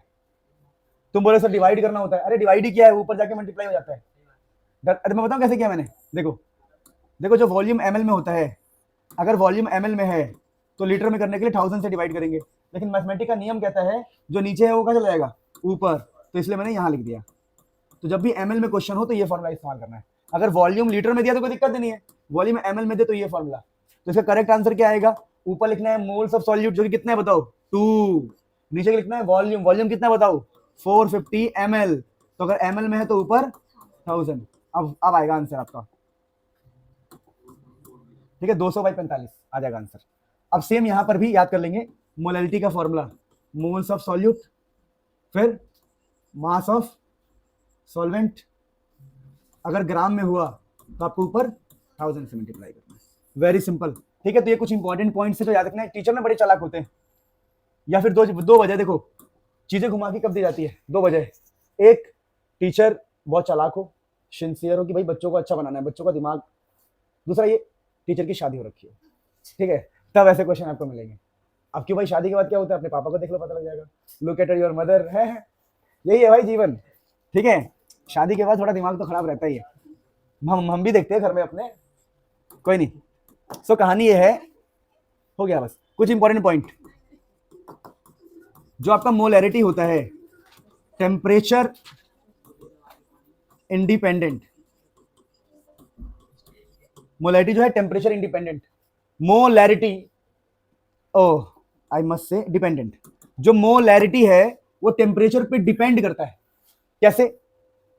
अगर आप टेम्परेचर कहीं पर बढ़ाओगे तो चीजों का वॉल्यूम बढ़ता है, पता आप लोगों को। अगर पानी को हम गर्म करेंगे तो पानी उठता है ऊपर, फैलता है, भाप बनती है उसकी, तो कैसे वॉल्यूम बढ़ती है उसकी, पानी टूटता है, फैलता है। तो टेम्परेचर देने से वॉल्यूम बढ़ेगा। और आपको पता है कि जो मोलैरिटी है और जो वॉल्यूम है आपस में क्या है, इनवर्स। अगर वॉल्यूम बढ़ेगा तो मोलैरिटी घटेगा। तो ध्यान रखना, मोलैरिटी जो है टेम्परेचर पे डिपेंड करता है, यानी टेम्परेचर से फर्क पड़ता है। जैसे हम कहते हैं मैं किसी पे डिपेंड करता हूं तो मुझे उससे फर्क पड़ेगा, वैसी मोलैरिटी जो है टेम्परेचर पे डिपेंड करता है, तो मोलैरिटी को टेम्परेचर से फर्क पड़ता है। जहां टेम्परेचर बढ़ेगा वॉल्यूम बढ़ेगा, और वॉल्यूम बढ़ेगा तो मोलैरिटी घटेगा। समझ में आ गया? लेकिन यहां पर एक इंपॉर्टेंट पॉइंट ध्यान रखना, अगर हम उसकी बात करें, molality is temperature independent, temperature independent. जो मोलैलिटी है उसको टेम्परेचर से फर्क नहीं पड़ता। क्यों भाई? क्योंकि मोलैलिटी के फॉर्मूले में पता क्या आता है नीचे, मास, और मास से और टेम्परेचर से कोई फर्क नहीं है। देखो लिखा है मोलैलिटी इज टेम्परेचर इंडिपेंडेंट, मतलब आजाद है। मोलैलिटी टेम्परेचर से आजाद है, उसको टेम्परेचर से कोई फर्क नहीं पड़ रहा, टेम्परेचर से उसको आजादी मिली हुई है, टेम्परेचर से इस पर कोई असर नहीं पड़ेगा। क्यों भाई? क्योंकि मोलैलिटी के फॉर्मूले में क्या आता है, मास। अब मान लीजिए हमने टेम्परेचर को घटा दिया तो मास को कुछ फर्क पड़ेगा क्या? नहीं पड़ेगा। जैसे मान लो अभी हम एसी में बैठे हैं तो क्या हम पतले दुबले हो गए? या फिर हम अगर बाहर निकलेंगे 48 डिग्री में तो हम क्या मोटे या पतले हो जाएंगे क्या? नहीं। तो टेम्परेचर से मास आजाद है। अगर टेम्परेचर से मास पे कोई फर्क नहीं पड़ रहा तो मोलैलिटी पे भी कोई फर्क नहीं पड़ेगा। तो टेम्परेचर बढ़ाने से कोई फर्क नहीं पड़ता, और ये बहुत ही इंपॉर्टेंट चीज है जो एग्जाम में आएगा। कुछ और इंपॉर्टेंट पॉइंट्स है, तो फर्स्ट इंपॉर्टेंट पॉइंट ये है, और फर्स्ट इसका ये है। सेकंड क्या है, कोड वर्ड। कोड वर्ड क्या है? कभी ऐसा लिखा हो, इसे लिख दिया किसी ने 3 और लिख दिया कैपिटल एम, चलो एक्स लिखता हूं मैं, एक्स और कैपिटल एम, इसका मतलब होता है x moles of solute in 1 litre. इस कोड वर्ड का मतलब ध्यान रखना। चलो इसको लिखते हैं नीचे, जो भी सॉल्यूट दे रखा हो, कुछ भी हो, x moles of solute in 1 litre, इस कोड वर्ड का ये मतलब। फॉर एग्जांपल मैंने कहा यार 3 कैपिटल एम, इसका मतलब 3 मोल्स है, जो भी है, मान लो प्रॉपर लिखो तो मैं लिख दिया 3MnACl, इसका मतलब पता क्या हो जाएगा, 3 मोल्स NaCl है इन 1 लीटर, यानी 1 लीटर पानी में इतना नमक है, 3 मोल नमक ही है 1 लीटर पानी में, इसका ये मतलब है। अब मैंने कहा देखो यहां मैं लिखता हूं एक और code word, X small M, क्या मतलब होगा बताओ, X moles of solute in 1 kg, kg आएगा ना यहाँ पे, क्योंकि क्या चल रहा है ये, मोलैलिटी। मोलैलिटी में मास आता है ना हमेशा। जैसे मैंने लिखा 3 स्मॉल एम, क्या मतलब है इसका, 3, चलो 3 स्मॉल एम NaOH, तो 3 मोल्स NaOH इन 1 kg सॉल्यूशन, 1 kg का सॉल्यूशन में 3 मोल। तो ये कुछ इंपॉर्टेंट बातें थी, कुछ कोड वर्ड्स थे जो आपको याद रखना है कि इन कोड वर्ड से क्या मतलब होता है। मान लो कहीं पर एक एसिड है, एसिड की बोतल है, और एसिड की बोतल पे लिखा हुआ है 40 कैपिटल एम HCl, ऐसे लिखा हुआ है भैया इस बोतल में 40 कैपिटल एम HCl है, और किसी बोतल पे लिखा हुआ है कि 120 या कुछ भी ले लो, 120 कैपिटल M HCl, किसको टेस्ट करना चाहोगे? किसी को भी नहीं। पर खतरनाक कौन सा है? इसका फील लो, फील क्या है देखो, 40 मोल्स HCl इन, इसका क्या फील है? 120 मोल्स। तो भाई यहां पर तो HCl बहुत ज्यादा है 1 लीटर पानी में,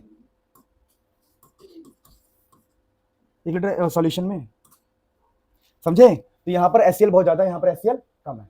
तो इन वर्ड्स का मतलब याद रहेगा आप लोगों को, ये आपको बहुत जगह दिखाई देंगे, नोट कर लो, काफी इंपॉर्टेंट बातें थी। देखो मैं करा रहा हूं, लिखा है कैलकुलेट द मोलैरिटी, हमें निकालना है मोलैरिटी। तो मोलैरिटी के लिए भैया पहले तो चाहिए मोल्स ऑफ सॉल्यूट और वॉल्यूम चाहिए, रखा है 250 ml, ml दिया ऊपर 1000 से मल्टीप्लाई कर देंगे। मतलब आपको मोल्स निकालना है कुल मिला के। मोल्स कैसे निकालते हैं? मोल्स याद करो, ऊपर लिखो मास, नीचे लिखो काउंटिंग मास। मास कितना है? मास है 4। मास कितना है? 4। क्वेश्चन में 4 ग्राम है सॉलिड का मास। और काउंटिंग मास काउंट कर लो यार, NaOH को, सोडियम का 24 होता है 23 के आसपास, ऑक्सीजन का होता है कितना? 16, और हाइड्रोजन का 1, ऑलमोस्ट 40 के आसपास आएगा इसका। NaOH का याद कर लो 40 ही होता है, तो 1/10 आ गया। अब देखो बच्चे यहाँ गलती करते हैं, मोल्स आया है 1/10, तो जहां पर मोल्स है उसको 1/10 लिख दो, 1/10 खत्म। तो बस अब क्या होगा, 1 0 से 2 0, 2 0 कट गया, कितना आ गया? 10/25, कितना आ गया? 0.4। अब हम यूनिट की बात करें, यूनिट क्या बनेगा बताओ? यूनिट ऊपर है मोल, नीचे पर क्या है? लीटर, इसका बनता है मोल्स पर लीटर, ये यूनिट है। और मोलैलिटी का क्या बनेगा? Moles per KG. तो यूनिट भी बता दिया मैंने आपको। तो ये बहुत ही सुंदर साधारण संस्कारी क्वेश्चन था, सुंदर साधारण संस्कारी क्वेश्चन। तो ये नोट कर लो, फिर आगे बढ़ते हैं। देखिए अब ये क्वेश्चन है शानदार, लिखा है 50 kg N2 10 kg H2, तो दोनों रिएक्ट कर रहे हैं और NH3 बन रहा है। लिखा है calculate the amount of NH3, NH3 कितना बनेगा ये बताना है। क्या हमें ये बताना है कि ये जो NH3 है वो कितना बनेगा, और आइडेंटिफाई द लिमिटिंग रिएजेंट। तो सबसे पहले ना हम लिमिटिंग रिएजेंट को ही आइडेंटिफाई करेंगे। तो वी आर फर्स्ट, पहला स्टेप होता है किसी भी क्वेश्चन में लिमिटिंग रिएजेंट आइडेंटिफाई करना। अभी आइडेंटिफाई हम करते कैसे? तो वेरी सिंपल स्टेप, स्टेप 1, इसको अच्छे से लिख के दिखाता हूं मैं आपको, ताकि आप एग्जाम में भी लिख सको। पहले स्टेप 1 है कि आप रिएक्शन लिख दो जो भी आपको पता है, N2 + 3H2 गिव्स 2NH3। और जो आपको पता है कि भाई ये होता है 28 ग्राम, ये होता है आपका 6 ग्राम, और ये होता है आपका 34 ग्राम, ये आपको पहले से ही पता है। स्टेप 1 जो पता है वो लिख दो। स्टेप 2 आप मोल्स निकालोगे। क्या निकालोगे? तो मोल्स कैसे निकालते हैं? मोल्स निकाला था बेटा देवार्थ, सिखाया था मैंने।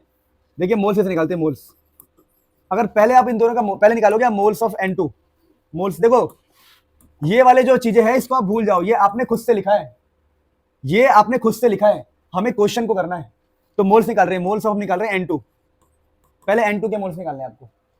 तो मोल्स का फॉर्मूला आता है जो भी क्वेश्चन में मार्क्स दिया हो, क्वेश्चन में मार्क्स दिया हो 50 kg बोला है, तो 50 kg ऊपर लिख दोगे, 50 लिख दिया, और नीचे आप डिवाइड कर दोगे काउंटिंग मास से। तो हम बोलेंगे N2 का काउंट कर लो भाई, N2 मतलब 28 हो जाएगा ना, 28, 2 नाइट्रोजन है 28। सॉल्व करके आता है इसका आंसर 1786। अगला स्टेप आप निकालोगे moles of H2, moles of N2 निकाल लिया, मोल्स ऑफ H2 निकालो। तो ये ना H2 कितना किलो है बताओ? 10, तो ऊपर लिख दो 10,000, और H2 मतलब कितना? 2 ग्राम, क्योंकि ये 2 है ना, ये काउंटिंग मास। काउंटिंग मास में कभी भी ये नंबर्स नहीं आते जो आपने सोचा कि भाई ये 3 है, ये नहीं, पहले सिखाया ना ये बात। काउंटिंग मास में ये नंबर कभी नहीं आते, काउंटिंग मास में बस एक मोल मॉलिक्यूल का लेते हैं हम, एक मतलब एक N2 का और एक H2 का ही लेते हैं काउंटिंग मास नीचे, इसे मॉलिक्यूलर मास भी कहते हैं। आता बेटा आपको? दोनों का आता है ना? देखो ये बातें आनी चाहिए। तो ये आएगा 5000 मोल्स। तो जब आपके मोल्स आ जाएंगे, मोल्स एक बार आपने मोल्स निकाल लिया ना, तो मन के अंदर, क्या बोला मैंने, मन में, ये मन में चल रहा है, नोटबुक पे नहीं होगा, ये आपके मन में चल रहा है। जो भी मोल्स आते हैं 786 और यहाँ कितना आया 5000, तो इन मोल्स को 786 हो गया, ये 5000 हो गया, इन मोल्स को कोफिशिएंट से डिवाइड करना है। ये N2 का मोल्स है ना, N2 का, तो N2 के बगल में क्या है 1, इस 1 से डिवाइड करना है। फिर 5000 के बगल में कितना है बताओ 3, मतलब हाइड्रोजन ना, हाइड्रोजन, हाइड्रोजन के बगल में 3 है, ये हाइड्रोजन के लिए निकाला हमने H2 के लिए, कोफिशिएंट बोलते हैं, कोफिशिएंट डिवाइड करना है। तो अभी देखोगे तो ये वाली वैल्यू ज्यादा है और ये वाली वैल्यू क्या है, ये 1600 के आसपास आएगा, 16 3 48, 1600 कुछ के आसपास आएगा, और इस 166.6 देखो ये वाला जीत गया, ये जीत गया, तो हम कहेंगे ये हमारा लिमिटिंग रिएजेंट है। तो हम एग्जाम में लिखेंगे कैसे, ये हमारे मन में चल रहा है, मन में ये ज्यादा है, ये कम, ये मन में चल रहा है। अब हम एग्जाम में लिखेंगे, नाउ हम स्टेटमेंट देंगे, स्टेटमेंट क्या देंगे, स्टेटमेंट कि भाई ये कम पड़ गया, ये लिमिटिंग रिएजेंट है, कम पड़ गया ना ये, कि यहां से स्टेटमेंट लेंगे हम मोल से कि 5000 मोल्स ऑफ H2, H2 का जो 5000 मोल्स है इज नॉट इनफ, ये इनफ नहीं है इससे रिएक्ट करने के लिए, 786 मोल्स ऑफ N2, ठीक है, ठीक समझ पा रहे हो। We can see in equation, we can see from equation, बस ये लिख देना लाइन लास्ट में हर किसी को, we can see from equation. अब इससे क्या होगा, अब ये वाला जो स्टेप था ये आपके मन में था, ये आप कॉपी पे नहीं दिखा सकते, ये मेरा ट्रिक है, ट्रिक कभी कॉपी पे नहीं आता। तो हमने कहा भैया ये वाली वैल्यूज कम पड़ जाएंगी, वैल्यूज कम पड़ गई, इसका मतलब क्या है कि ये हमारा लिमिटिंग रिएजेंट है। तो हम कहेंगे देयरफॉर, जो इनफ नहीं है, जो कम पड़ गया, H2 इज नॉट इनफ, मतलब H2 is limiting reagent, H2 is limiting reagent. तो हमने अभी तक क्या किया है, आइडेंटिफाई द लिमिटिंग रिएजेंट, इतना ही सॉल्व किया है। अगला स्टेप क्या है, अगला स्टेप है इसमें calculate the amount of NH3 form. पहले ये नोट कर लो, जो कर लिया सबने क्या, पहले कर लो ये। सो प्यारे बच्चों, आज का लेक्चर सच में कठिन होने वाला है, मुझे डर लग रहा है, मुझे पहले डर लग रहा है कि आपको कैसे समझ में आएगा, क्योंकि बात अलग तो है आज कुछ गहरी बातें हैं। देखो पहले समझा दूं, बात ऐसी है, 10 रुपए के 100 आम, तो 1 रुपए में कितने, 10 रुपए के 100 आम, तो 1 रुपए में कितने आम। तो हम बोलेंगे देखो भैया बड़ा आसान है, ऐसे लिखो 10 रुपए के 100 आम, तो 1 रुपए का 100/10, इस 10 को डिवाइड करोगे तो 1 रुपए का आ जाएगा 10 आम। ये लाइन जिसको आती है आज का लेक्चर कर देगा वो, आती सबको ये लाइन, फिर तो गेम ओवर हो गया। क्यों, क्योंकि और एक छोटी सी और पॉइंट्स, कि जो लिमिटिंग रिएजेंट होता है, जो लिमिटिंग रिएजेंट होता है डिसाइड्स अमाउंट ऑफ प्रोडक्ट। बोलो ये बात मैंने क्यों बोली होगी, क्योंकि जब तक लिमिटिंग रिएजेंट रहेगा तब तक ही प्रोडक्ट, जैसे ये खत्म खेल, पढ़ चुके ना हम लोग इसके बारे में, इतनी लाइन पता है तो हम टफ क्वेश्चन कर सकते हैं, इसे नोट कर लो फिर हम आगे बढ़ते हैं। और एक और इन्फॉर्मेशन, क्या इन्फॉर्मेशन पता होनी चाहिए, कि जब भी कोई रिएक्शन लिखते हैं तो कुछ चीजें हमें पहले से पता होती है। पता है क्या, जैसे हमने कोई रिएक्शन लिखा, मान लो हमने लिख दिया N2 + 3H2 gives 2NH3। अच्छा लिमिटिंग रिएजेंट आपको आता है बेटा, देवार आए नहीं थे आप, अच्छा कोई नहीं मैं सिखा दूंगा अभी, तुम्हें आता है, ठीक है। जैसे अगर मान लो कोई रिएक्शन लिखा हुआ है, तो इस रिएक्शन की बेसिक इन्फॉर्मेशन आपको खुद से पता होनी चाहिए। जैसे ये है 28 ग्राम, 2 नाइट्रोजन 28, 6 हाइड्रोजन 6, एक हाइड्रोजन का एक होता है 6, एक नाइट्रोजन 14 + 3 17 2 जा 28। तो ये बेसिक इन्फॉर्मेशन सबको पता होना चाहिए कि कैसे हम ये कर सकते हैं। पता है क्या बोल रहा है, ये बोल रहा है कि अगर ये 28 ग्राम हुआ और अगर ये 6 ग्राम हुआ तो इन दोनों को जोड़ने से कितना आएगा 28। अब देखो यार, आई एम सो सॉरी दोस्तों, 17 दूनी 34 ग्राम। मेरी बात सुनो ध्यान से, कि लिमिटिंग रिएजेंट क्या होता है मैं क्वेश्चंस के थ्रू ही समझा दूंगा, और आंसर क्या आएगा वही बता दूंगा क्वेश्चन के थ्रू। बस ये कहीं पर लिख लो कि बेसिक इन्फॉर्मेशन हमें पता होना चाहिए, फिर हम क्वेश्चन करेंगे अच्छे गजब गजब के। तो देखो अब ना, जब हम इतना समझ जाते हैं कि हमारा लिमिटिंग रिएजेंट क्या है, उसके बाद का स्टेप क्या होता है, सुनो। उसके बाद का स्टेप होता है, हमने कहा था आपको जो भी प्रोडक्ट बनेगा वो लिमिटिंग रीजेंट के हिसाब से ही बनेगा। जैसे मैंने कहा देखो हमारा H2 है लिमिटिंग रीजेंट, क्वेश्चन है कैलकुलेट अमाउंट ऑफ NH3। हमें बताना कि NH3 कितना बनेगा। जब हम 50 किलो नाइट्रोजन लेंगे और 10 किलो हाइड्रोजन लेंगे, di hydrogen, 50 kilo die nitrogen, 10 kilo di hydrogen, कितना NH3 बनेगा, कितना NH3 बनेगा, तो कितना प्रोडक्ट बनेगा, ये लिमिटिंग रिएजेंट डिसाइड करता है। तो हम कहेंगे देखो भाई मेरे पे बेसिक इंफॉर्मेशन क्या है, बेसिक इंफॉर्मेशन ये है कि अगर मैं 6 ग्राम हाइड्रोजन लेता तो मुझे 34 ग्राम NH3 मिलता। तो हम लिखेंगे इन 6 ग्राम, हम नाइट्रोजन का यूज नहीं करेंगे अब, क्योंकि लिमिटिंग रिएजेंट ही प्रोडक्ट डिसाइड करेगा। अब नाइट्रोजन वाली बात बाहर में जाए, हमें इसको और इसको देखना है बस। हम बोलेंगे इन 6 ग्राम H2 34 ग्राम NH3 मिलता है। तो मुझे बताओ 1 ग्राम H2 में कितना मिलेगा, 1 ग्राम H2 में, 1 ग्राम H2 में मिलेगा 34 ग्राम बाई 6 NH3। पर अगर हमें 1 ग्राम का मिल गया, हमने निकाल लिया कि 1 ग्राम H2 में इतना NH3 बन सकता है, तो हम 10 किलो के लिए भी निकाल सकते हैं। तो हम बोलेंगे अगर 10 किलो अगर हम लेंगे तो हम बोलेंगे भैया देखो 10 kg अगर हम लेंगे H2 तो हमारा आंसर कितना आएगा 34/6 इंटू में 10,000। क्योंकि अगर 1 ग्राम में इतना है, 2 ग्राम में 2 से मल्टीप्लाई करो, 3 ग्राम में 3 से मल्टीप्लाई करो, 10 किलो में 10 किलो से मल्टीप्लाई करो, तो आंसर आएगा इसका 34/6। और यहां पर कितना हो जाएगा ये इंटू 10 की पावर 4 ग्राम NH3। ये इसका आंसर है। नहीं समझ पाए बात? तुम्हें समझ में आया बेटा कि जो आंसर है वो लिमिटिंग रिएजेंट पे डिपेंड करता है।